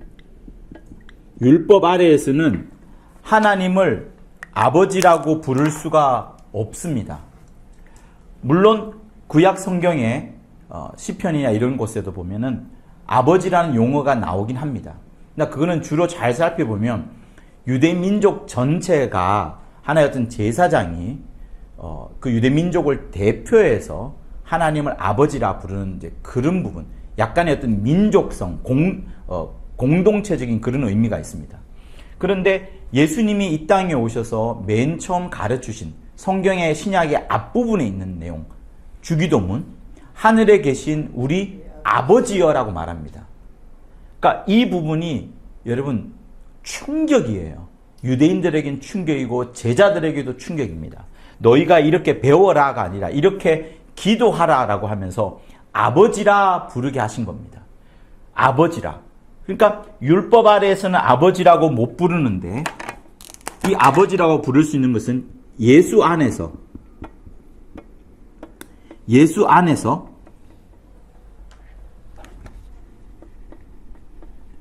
예수와 함께 있음으로써 이게 가능한 겁니다. 그래서 여러분 항상 예수를 생각할 때 예수라는 단어가 딱 나오면 그 예수와 함께 하시는 하나님 아버지를 항상 생각하셔야 됩니다. 그게 뭐냐면 예수 안에서라는 단어예요. 예수 안에서라고 말하면 우리는 예수와 연결되어 있고 아버지 안에서라고 말하면 아버지와 연결되어 있는 부분을 말합니다. 연결되어 있는 부분. 그러니 율법 아래에서는 아버지라고 부를 수 없었는데 예수님이 이 땅에 오셔서 아직 피를 쏟아내시지 않으셨지만 벌써 우리에게 가르쳐주기를 하늘에 계신 그 하나님이 너희 아버지다. 너희 진짜 아버지다. 라고 하면서 예수 안에 있을 때 너희가 하나님을 아버지라 부를 수 있다. 라는 부분을 계속 강조합니다. 그러니 내가 하나님을 아버지라 부를 수 있다는 그 사실을 우리가 지금 이 땅의 역사 속에 살고 있습니다. 내 친아버지, 친어머니를 알고 있어요. 그것만큼 매우 친밀하면서도 매우 가깝고 또 이보다도 더 많이 확실히 알 수 없을 만큼의 하나님 아버지를 우리가 부를 수 있다는 거. 그러니까 아버지라고 정말 부를 수 있는 거예요. 천사는 아버지라고 절대로 못 부르지만 우리는 하나님, 그 천지 만물을 지으신 하나님을 아버지라고 부를 수 있습니다. 어디에서? 예수 안에서 하나님을 아버지로 부를 수 있어요. 그러니 우리 기도할 때 아버지여, 아버지여라고 충분히 기도할 수 있고 그 천지 만물의 주인이신 아버지께 내 모든 것을 간구할 수 있는 겁니다. 말도 되지 않는 부탁을 우리가 자식들한테 듣잖아요. 듣고 퉁쳐내기도 합니다. 그러나 그의 소원이 뭔지, 그가 원하는 게 뭔지를 파악하면서 아, 얘는 이쪽 방향으로 자라겠구나, 앞으로 이쪽으로 자라겠구나 아는 것처럼 하나님은 우리 모든 마음을, 우리 모든 심령을 아버지라고 부를 그때에 더 확실하게 들으시는 부분, 그리고 우리에게 필요한 것을 채워주시는 부분, 아버지 이 부분을 생각하셔야 됩니다. 그래서 로마서 한번 같이 읽고 우리 넘어가도록 할게요. 자, 로마서 8장 14, 15절을 같이 읽고 무릇 하나님의 영으로 인도함을 받는 그들은 곧 하나님의 아들이라. 너희는 다시 무서워하는 종의 영을 받지 아니하였고 양자의 영을 받았으므로 아바 아버지라 부르짖느니라. 네. 여기서 말하는 양자는 누구예요? 네, 아들의 영, 예수의 영을 말하는 겁니다. 예수의 영을 받았기 때문에 아바 아버지라 부른다. 근데 우리가 아바 아버지라 부를 수 있을 뿐만 아니라 16절을 또 읽을게요. 시작. 성령이 친히 우리 영으로 더불어 우리가 하나님의 자녀인 것을 증거하시느니라. 성령이 우리 영을 보면서 우리 영을 보시고 우리 영과 함께 성령께서도 하나님의 자녀다. 성령께서도 하나님의 자녀인 것을 증거하고 우리 영도 내 속에 있는 영도 내 영이 뭐라고 부릅니까? 내 육체는 아버지라고 안 부르지만 내 영은 아버지라고 부르는 거예요. 그래서 방언통변을 해보면 하나님 아버지, 아버지란 것이 계속 나오는 이유가 뭐냐면 내 영은 아버지라는 거예요. 내 영은 아버지라고 계속 부르짖고 있고 성령도 내 영과 함께 그 하나님 아버지를 아버지라 부르는 거예요. 영도 하나님 아버지라 부르짖고 성령도 내게 계속해서 야, 하나님이 아버지라니까? 하나님이 너의 아버지라니까? 이걸 계속해서 말씀해 줍니다. 근데 그게 어디 안에서? 예수 안에서 그 아들의 영이 내 속에 들어와 있으므로. 자, 갈라디아서 4장을 볼게요. 맞아요. 4장 6절. 시작. 너희가 아들인 고로 하나님이 그 아들의 영을 우리 마음 가운데 보내사 아바 아버지라 부르짖게 하셨느니라. 자, 아들의 영이 우리 속에 들어오므로 아들의 영이 우리 마음 가운데 옴으로 인하여서 내 영이 마음껏 그 아들의 영 때문에 예수의 영 때문에 아바 아버지라 아바 하나님 아버지라 정말 아버지라 이렇게 부를 수 있게 하신 겁니다. 그래서 여기서 제일 중요한 부분, 내가 일평생 하나님을 아버지라 부를 수 있구나. 예수 때문에 하나님을 아버지라 부를 수 있구나. 이 부분을 정말 생각하셔야 됩니다. 다른 어디에서도 하나님을 아버지로 부를 수 없지만 예수 때문에 하나님 아버지라 부를 수 있는 거예요. 그러니 여러분 보세요. 예수 이전에 태어났던 침례 요한은 어때요? 아버지라 부를 수 있어요, 없어요? 못 부르는 겁니다. 그게 가장 안타깝지만 하나님은 또 그렇게 만들어 두신 겁니다. 모세도 아브라함도 이삭도 야곱도 하나님을 아버지라 부를 수가 없지만 그러나 하나님으로 존경하겠고 하나님으로 섬기겠죠. 우리는 예수 때문에 예수가 내 속에 들어와 있기 때문에 내 영도 하나님을 아버지라 부르짖고 성령도 하나님을 아버지라 부르짖는 겁니다. 그래서 여러분 아버지 이런 말들을 기도할 때 꼭 하십시오. 내 영이 정말 부르고 싶은 그분이 바로 하나님 아버지거든요. 그래서 그 부분이 이 책에서 제일 중요한 게 아닌가라는 생각이 듭니다. 자, 그리고 209쪽에 5째 줄, 우리 권사님께서 말씀하셨던 부분이지만 그 많은 천사들과 능력 있고 유명한 천사들이라도 감히 하나님을 아버지라 부를 수 없다. 그 부분, 천사들은 아버지라 절대로 못 부릅니다.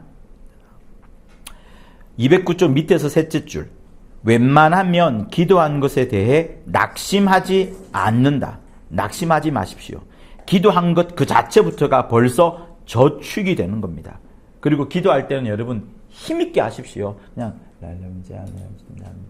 이렇게 하지 말고 방언할 때 막 통성으로 막 하는 그것처럼 크게 기도하십시오. 크게 기도해서 내 환경이 막 움직여져야 됩니다. 210쪽 밑에서 4째 줄, 맨 밑에 문단이죠. 210쪽. 우리 뜻대로 믿는 것이 아니라 하나님의 뜻대로 믿고 하나님의 뜻을 행하는 것이 우리의 믿음이다. 자, 우리의 뜻, 하나님의 뜻을 구별하고 있어요. 하나님의 뜻대로 믿어야 하나님의 뜻을 행하는 것이 우리 믿음이다. 그리고 하나님을 아버지라 부를 수 있는 담력이 없으면 결코 하나님의 위로를 받지 못한다. 그러니 하나님을 아버지라 부를 수 있는 것은 엄청난 권세입니다. 엄청난 능력입니다. 자, 211쪽 둘째 줄. 육신이 통곡하는 것은 옳은 것이 아니다. 나 영혼이 통곡해야 된다. 내 영이 통곡하는 것을 하나님이 아시고 또 들으신 성령도 말할 수 없는 탄식으로 우리를 위해 간과하시니 내 영도 그와 같이 통곡해야 한다. 하나님 아버지와의 관계는 영원한 것이다. 하나님이 우리를 사랑하시는 사랑은 영원한 모성이다. 이건 설명드렸어요. 하나님이 우리를 사랑하는 것도 모성, 또 우리가 그의 자녀로서 하나님을 사랑하는 것도 주 예수님을 모시고 주 예수님의 말씀을 모셨던 그 마리아처럼 우리도 그 하나님의 말씀을, 주 예수를 그렇게 모성애를 안고서 사랑해야 된다는 부분을 강조하고 있습니다. 그 바로 밑에 줄. 우리가 예수 그리스도를 알므로 최대의 선물은 성령을 받은 것이요, 최대의 변화는 하나님을 아버지라 부를 수 있는 영감을 얻은 것이다. 최대의 변화, 최대의 선물, 최대의 변화는 아버지라 부를 수 있는 영감, 최대의 선물은 성령을 받은 것. 이만큼 성령으로 하나님을 뭐라 부를 수 있다? 아버지라 부를 수 있다. 이런 부분, 그 부분을 생각하십시오. 네. 자, 이제 26장으로 넘어가도록 하겠습니다. 아까 누구? 제가 읽겠습니다. 네. 제목 2번 읽어주시고, 천천히 그 미국에 있는 분들도 마찬가지고요. 자기가 강조하고 싶은 부분이 있으면 2번, 3번 읽으셔도 됩니다. 그렇게 하면서 청중들에게 이 부분은 강조하고 싶어요 라는 그것을 제 대신에 또 하셔도 됩니다. 그러니까 천천히 읽으시고 또박또박 읽으시고 강조하셔도 되고 그렇습니다. 26장. 구원받지 못한 영혼은 하나님을 아버지라 할 수 없고 마귀를 따른다. 구원받지 못한 영혼은 하나님을 아버지라 할 수 없고 마귀를 따른다. 네, 핵심 문장 2번씩 읽도록 하겠습니다. 세상에는 하나님의 자녀들과 마귀의 자녀들이 뒤엉켜 있다. 겉으로는 이 같은 사실을 구별할 수 없다. 세상에는 하나님의 자녀들과 마귀의 자녀들이 뒤엉켜 있다. 겉으로는 이 같은 사실을 구별할 수 없다. 하나님께 속한 자는 항상 성령의 감동을 받으며 회개와 감사를 쉬지 않는다. 그러나 믿지 않는 자의 영혼은 육체의 감정을 조차 행한다. 하나님께 속한 자는 항상 성령의 감동을 받으며 회개와 감사를 쉬지 않는다. 그러나 믿지 않는 자의 영혼은 육체의 감정을 조차 행한다. 세상에 속한 영혼은 세상 풍속을 좇고 공중 권세 잡은 자, 곧 마귀를 따름으로 그들의 본질은 진노의 자식이다.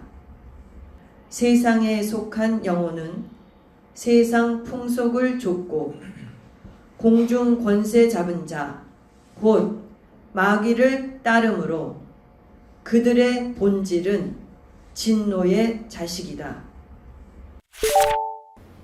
그들은 자신의 지식을 말하고 세상에서 아는 것과 우월함을 자랑하지만 그중 어느 것도 자기 영혼을 살릴 수 있는 언어는 없다. 거짓말뿐인 그들의 언어는 자기 영혼을 살릴 수 없거니와 다른 이의 영에게도 득이 되지 못한다. 그들은 자신의 지식을 말하고 세상에서 아는 것과 우월함을 자랑하지만 그중 어느 것도 자기 영혼을 살릴 수 있는 언어는 없다.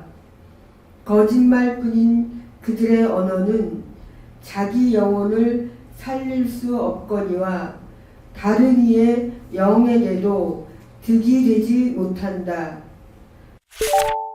거짓말뿐인 그들의 언어는 자기 영혼을 살릴 수 없거니와 다른 이의 영에게도 득이 되지 못한다. 성경은 영을 살릴 수 있어야 참 말이요, 영을 살릴 수 없는 말은 거짓말이라고 말씀한다. 거짓말뿐인 그들의 언어는 자기 영혼을 살릴 수 없거니와 다른 이의 영에게도 득이 되지 못한다. 성경은 영을 살릴 수 있어야 참 말이요, 영을 살릴 수 없는 말은 거짓말이라고 말씀한다. 물론 맞는 말이다. 선악과 열매를 먹어서 죽는 것이 아니라 하나님의 계명을 어겼기 때문에 그 영이 죽는 것이다. 물론 맞는 말이다. 선악과 열매를 먹어서 죽는 것이 아니라 하나님의 계명을 어겼기 때문에 그 영이 죽는 것이다. 베드로는 예수를 해방하기 위해 가난 것이 아니다. 최대한 위로를 한답시고 드린 말씀이었지만 육체에서 나온 곧 세상에서 일반적으로 쓰는 위로의 말이었기에 예수께서 베드로를 향해 사단아 내 뒤로 물러가라 하고 꾸짖으셨다. 베드로는 예수를 해방하기 위해 가난 것이 아니다. 최대한 위로를 한답시고 드린 말씀이었지만 육체에서 나온 곧 세상에서 일반적으로 쓰는 위로의 말이었기에 예수께서 베드로를 향해 사단아 내 뒤로 물러가라 하고 꾸짖으셨다. 나 영혼이 하나님께 속하여 전도할 때 세상 말을 하지 않고 오직 하늘에서 내려온 말씀 주 예수 그리스도에 대한 증언을 하니 이는 참말이요 진리다. 나 영혼이 하나님께 속하여 전도할 때 세상 말을 하지 않고 오직 하늘에서 내려온 말씀 주 예수 그리스도에 대한 증언을 하니 이는 참말이요 진리다. 이는 예수께서 부활하신 것 같이 사망을 이기는 말씀이니 그 말씀으로 귀신을 박멸해야 한다. 이는 예수께서 부활하신 것 같이 사망을 이기는 말씀이니 그 말씀으로 귀신을 박멸해야 한다. 하나님께서 원수로 여기는 세상 신에게 속지 말고 하나님께 속하여 하나님이 주신 성령으로 진리를 말하자. 하나님께서 원수로 여기는 세상 신에게 속지 말고 하나님께 속하여 하나님이 주신 성령으로 진리를 말하자. 이기는 말씀이, 그러니까 귀신을 박멸하는 말씀은 마치 부활하신 것 같이 이기는 말씀이다.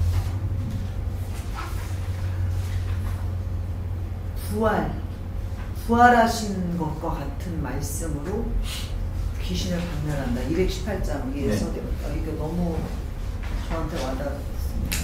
또 하나는 216페이지에 우리가 우리의 그런 지체들이 이렇게 말하자면 넘어져 있을 때 전에 제가 훈련받았었던 공동체에서는 전에 아주 초창기에 저희 스승한테 훈련받았었던 공동체, 그 시대에는 그런 공동체가 하나님 원하시는 공동체였을 수도 있어요. 막 앞으로 나가야 되는, 잘 모르겠지만. 그런데 이제 이렇게 말하자면 넘어진 지체를 위로하지 않았어요.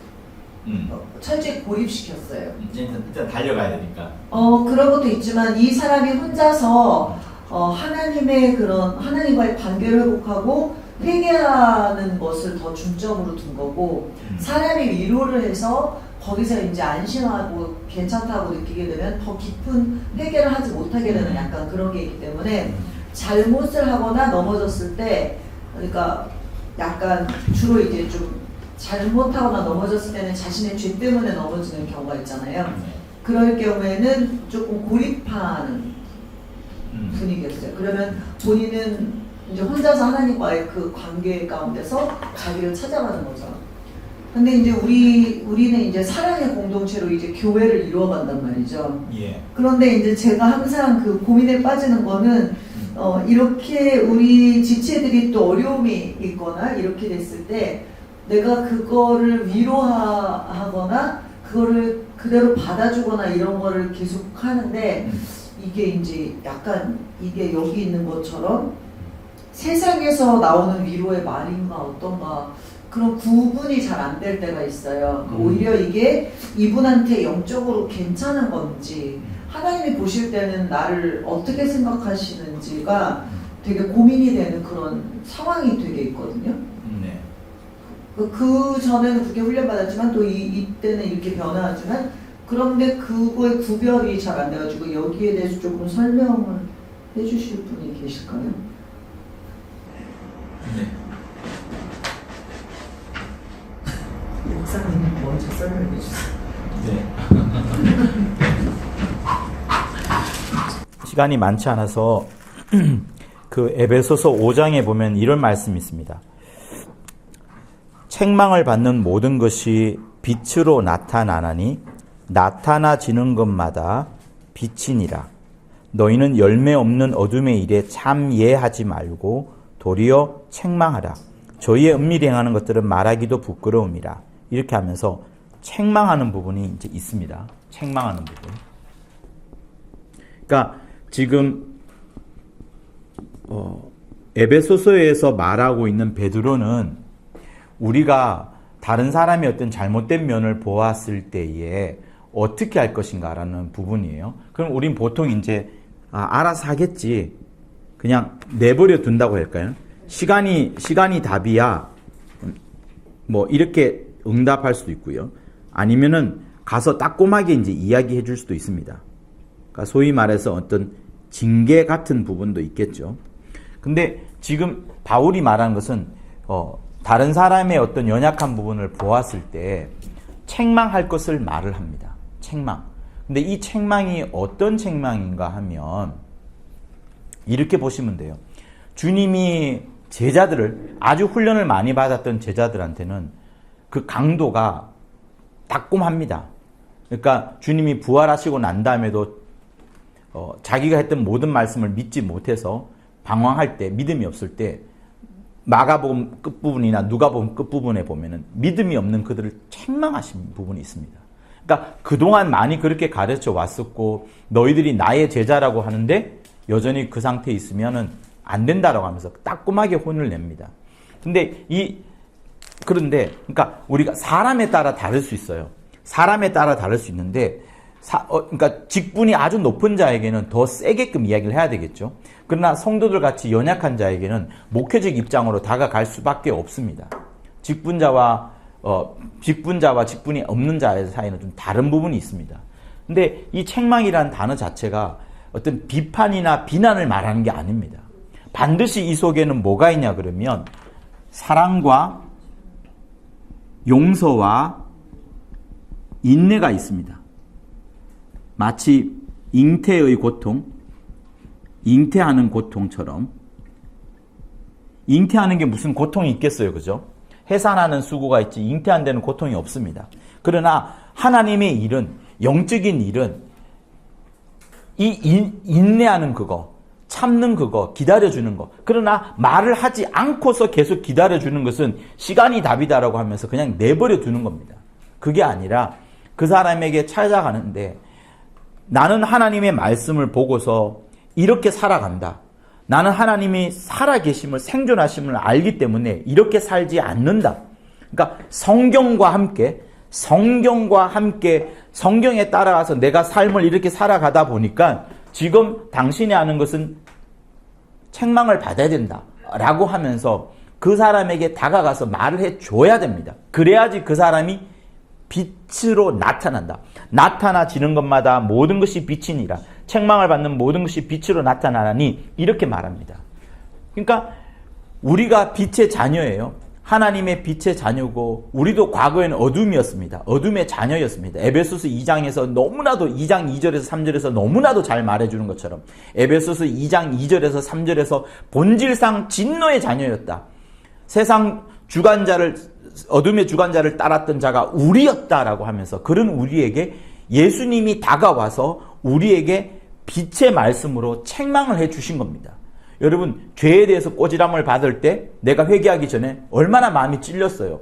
다시 또 회개하라면 싫을 만큼 우리는 죄가 노출되는 것도 싫고 죄가 회개하는 것도 싫을 만큼 죄를 드러내고 싶지 않습니다. 그러나 주님이 말씀으로 비춰주는 거예요. 근데 이 부분이 제일 좋은 건 뭐예요? 어떤 목사님이나 어떤 직분자가 다가와서 내게 딱 말해주기 전에 내가 먼저 성령의 책망을 받아서 내가 먼저 깨닫고 내가 회개하면 괜찮은데 그게 아니라 그것이 공동체에 계속 스멀스멀 흘러나와서 계속 공동체에 영향을 끼친다 그러면 그거는 누군가가 가서 말을 해줘야 되는 겁니다. 그러니 이 책망하라는 것은 비판과 비난하라는 것이 아니라 사랑과 용서와 인내를 갖고, 반드시 사랑과 용서와 인내를 갖고서 하나님의 말씀을 보여주면서 나는 하나님의 말씀을 보았을 때 이렇게 나는 살아가고 있는데 너는 이렇게 살면 되지 않지 않겠느냐, 이렇게 말을 해 주어야지 빛으로 그 사람의 삶이 바뀌어집니다. 그래서 이거는 이렇게 해줘야 되는 거예요. 해줘야 되는 겁니다. 근데 그걸 도저히 못 견디는 사람이라면 더 인내줘야 되죠. 기다려요. 네, 기다려줘야 되죠. 여러분, 아이를 생각해 보세요.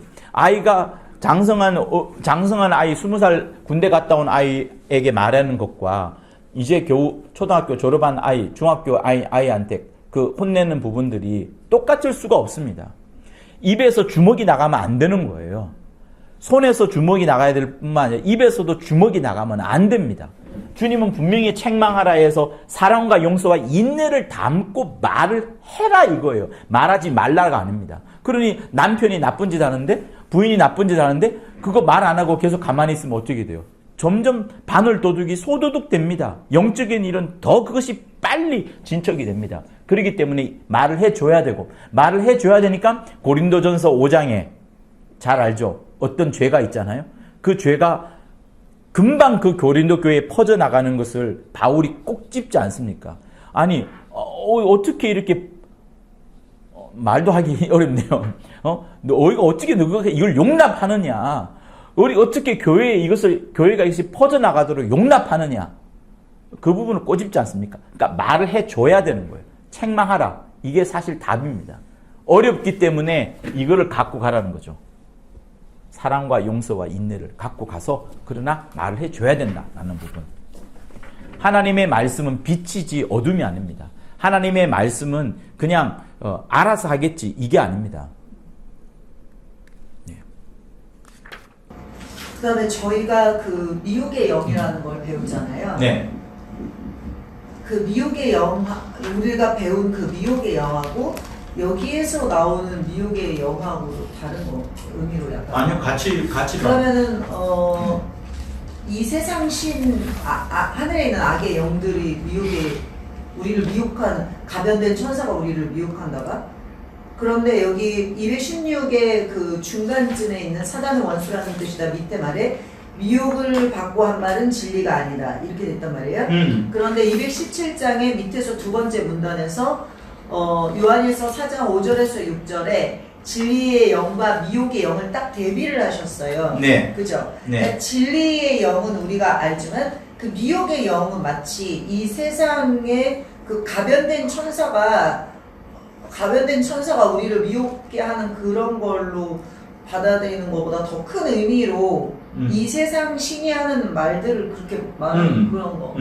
그러니까 지금 말하고 있는, 지금 우리가 공부하고 있는 이 챕터에서 다루는 미혹의 영은 그러니까 김기동 목사님이 말씀하신 그 미혹의 그 챕터에 있는 그 부분을 말하는 게 아닙니다. 예, 그러니까 지금 제목을 안 썼는데, 구원받지 못한 영혼은 하나님을 아버지라 할 수 없고 마귀를 따른다. 마귀를 따른다. 그러니까 지금 이 구원받지 못한 영혼들은 누구를 말해? 결국 불신자, 예수 믿지 않는 사람들을 말하는 겁니다. 그들은 여전히 마귀의 그 권세를 벗어나지 못했어요. 못했기 때문에 세상 신도 그들에게 작동을 하고, 미혹의 영도 그들에게는, 미혹의 영이 그 믿는 자에게 역사하기도 하지만, 미혹의 영, 그러니까 이제 질문 드릴게요. 내가 예수 잘 믿었어요. 저에게도 미혹의 영이 있다 쳐요. 있다 칩니다. 그럼 제가 죽잖아요. 제가 죽으면 미혹의 영은 어디로 가요? 저는 예수 믿었으니까 낙원으로 갑니다. 근데 미혹의 영은 여전히 이 땅에 있는 거예요. 이 땅에서 안 좋은 역사를 하는 겁니다.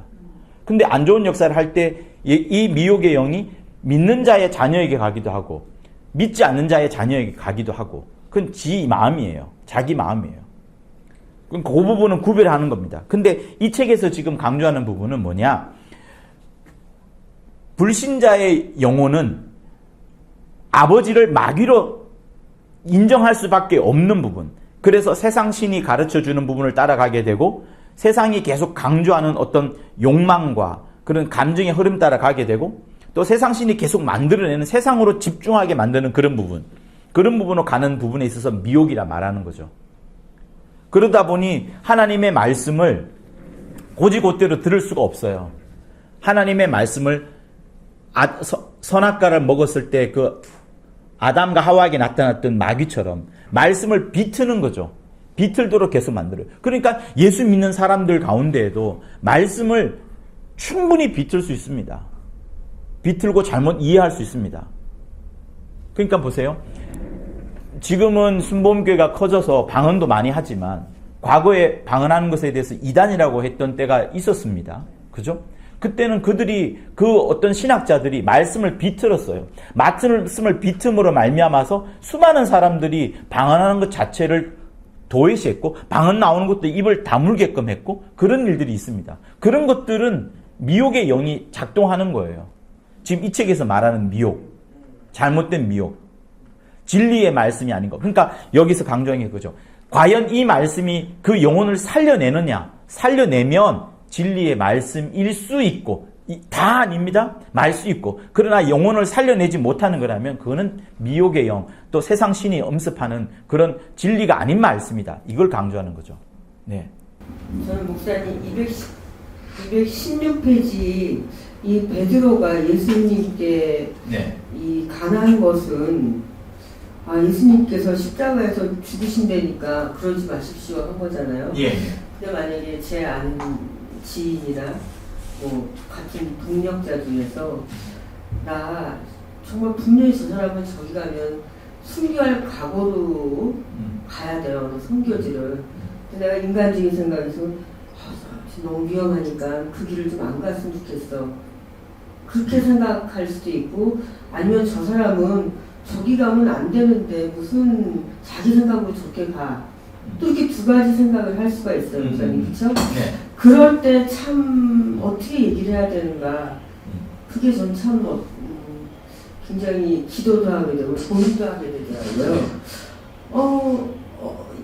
저 사람은 저기 가서 뭐 예를 들어서 성교하면서 목회 안수를 받아야 된다고 또 누구는 또 이렇게 얘기를 해서 들었대요. 그 본인한테. 근데 또 제가 이렇게 기도하면서 생각하기에는 그것까지는 아닌 것 같고 네. 일단 자신의 그 신앙부터 좀 회복하고 일어서 좀 그런 다음에 선교지에 가서 선교를 한 다음에 나중에 뭐 하나님께서 또 안수를 주실 수도 있지만은 그럴 때 내가 참 고민이 되더라고요. 그럴 때가 저는 굉장히 고민이 돼요.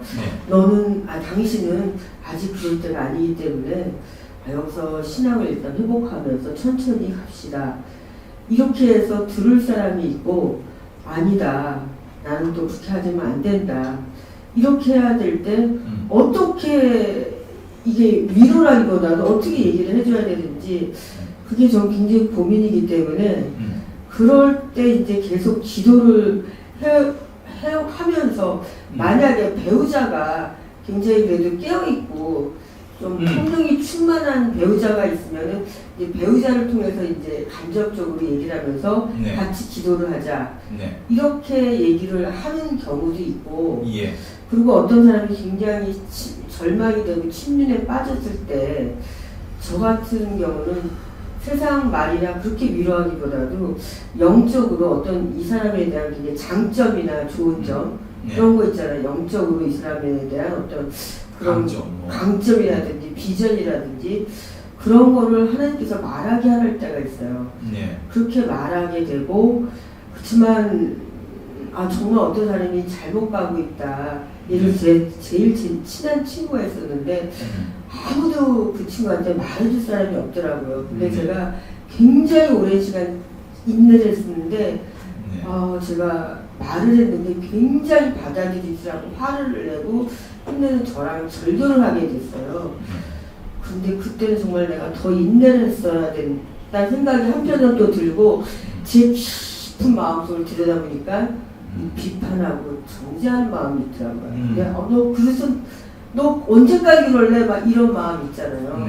그 깊은 마음속에 그런 게 있었기 때문에 그 친구한테 내가 정말 오랫동안 인내하면서 기도하면서 기다려줬는데 그 마음이 있었기 때문에 그 친구한테 결과적으로 그런 얘기를 했을 때 그 친구가 나를 절교하기까지 했구나.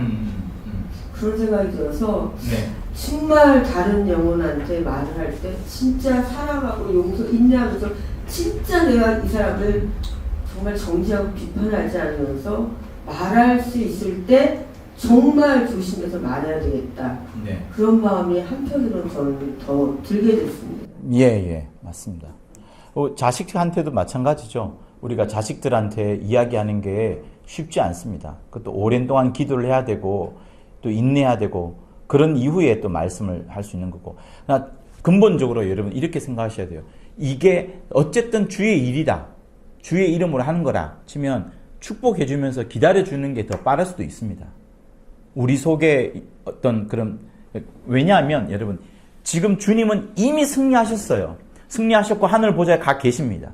그러나 이제 모든 만물들이 자기 발등상 아래 올 때까지, 발등상 오를 때까지, 다시 말하면 주님이 다시 오실 때까지 우리 모두는 그 주님이 보좌에 앉아 계시면서 하시는 일에, 그 일에 전부 다 쓰임을 다 받고 있어요. 마치 미사일이 날아갈 때 공기를 다 빨아들여가지고 다 그 소진시키는 그것처럼 인류의 모든 것들 있잖아요. 모든 것들, 인류의 모든 것들은 인자이신 예수, 그 예수님의 일이 끝까지 진행될 때 전부 다 쓰임을 받습니다. 이 물질, 이 나라, 저 제도, 모든 것들 다 주님이 쓰시는 거예요. 그러니 제일 먼저는 뭐냐, 정말 내가 다른 사람보다 내가 하나님 아버지 앞에 지금 정확한 그거를 자기가 잘합니다. 하나님 아버지 앞에 하나님이 가장 기뻐하는 일을 자기가 찾을 수 있도록, 그래서 그 일로 내가 막 달려갈 수 있도록 해야 되는 거예요. 그러니까 베드로가 요한을 핀잔하지 않았고 요한이 베드로가 나중에 핀잔하지 않았어요. 그 부분을 생각해야 됩니다. 그러니까 내게 맡겨준 소명을 잘하는 그것, 그 일을 통해서 하나님이 가장 기뻐하는 일을 하는 그것, 그게 가장 먼저고, 그것을 보다가 다른 어떤 생각 개입이 되거나 할 때는 말을 해줄 수도 있겠지만 오히려 그거는 그냥 내버려 두는 그런 때가 더 빠를 수도 있습니다. 주님의 일을 봐야 돼요. 주님의 일을. 네, 마지막으로 한 번 더, 다음 시간에 가면 이 주제 한번 조금 더 다루도록 하고요. 26장은 여러분들의 이야기 좀 더 듣기로 하고, 혹시 또 마지막 마무리 하실 분 있으실까요? 없어요? 없으면 우리 기도하고 마치도록 하겠습니다. 내 영혼이 하나님을 아바 아버지라 부를 수 있는 그것, 나에게 최고의 권세, 최고의 큰 변화를 주셨습니다. 늘 하나님을 아버지라 부름으로 인하여서 내가 부족함이 없는 나 자신, 그리고 아버지의 뜻대로 사는 나 자신이 되게 해달라고 우리 함께 기도하겠습니다. 하나님 아버지, 하나님의 말씀을 잘 받는 우리들이 되게 도와주시고, 이 말씀을 또한 다른 영혼들에게 잘 전달할 수 있도록 인도하여 주시옵소서. 하나님 아버지여, 우리가 만나는 사람들 모두가 다 하나님을 아버지라 부를 수 있을 만큼, 하나님을 내 영의 진짜 아버지라 부를 수 있을 만큼, 아버지여, 마귀에게 속한 자를 끄집어내고 마귀에게 속한 자를 아버지여 빼내어서 하나님 아버지께 아버지여 돌려드리고, 그도 하나님을 아버지라 부를 수 있는 귀한 일을 우리를 통하여 역사할 수 있도록 아버지 도와주시옵소서. 이를 위하여 성령 충만하게 도와주시고 말씀을 공급하여 주시옵시고, 성령 충만함으로 아버지여 하나님의 말씀을 잘 전달할 수 있도록 하나님 아버지 인도하여 주옵소서. 이 자리에 함께하지 못한 자들에게도 주의 은혜와 복을 끼쳐 주셔서 성령 충만하게 내 영이 또한 성령으로 더불어 함께 하나님을 아버지여 마음껏 아버지라 부르는 우리 모든 자들 다 될 수 있도록 인도하여 주시옵소서. 주기도문 하시겠습니다. 하늘에 계신 우리 아버지여, 이름이 거룩히 여김을 받으시오며 나라의 임하옵시며 뜻이 하늘에서 이룬 것 같이 땅에서도 이루어지이다. 오늘날 우리에게 일용할 양식을 주옵시고, 우리가 우리에게 죄 지은 자를 사하여 준 것 같이 우리의 죄를 사하여 주옵시고, 우리를 시험에 들게 하지 마옵시며 다만 악에서 구하옵소서. 나라와 권세와 영광이 아버지께 영원히 있사옵나이다. 아멘. 수고하셨습니다. 안녕하세요. 이쪽으로 해야 되나? 안녕하세요.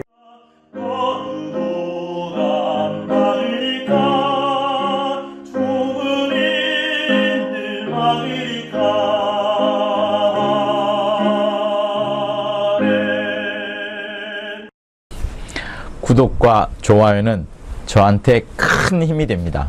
고맙습니다.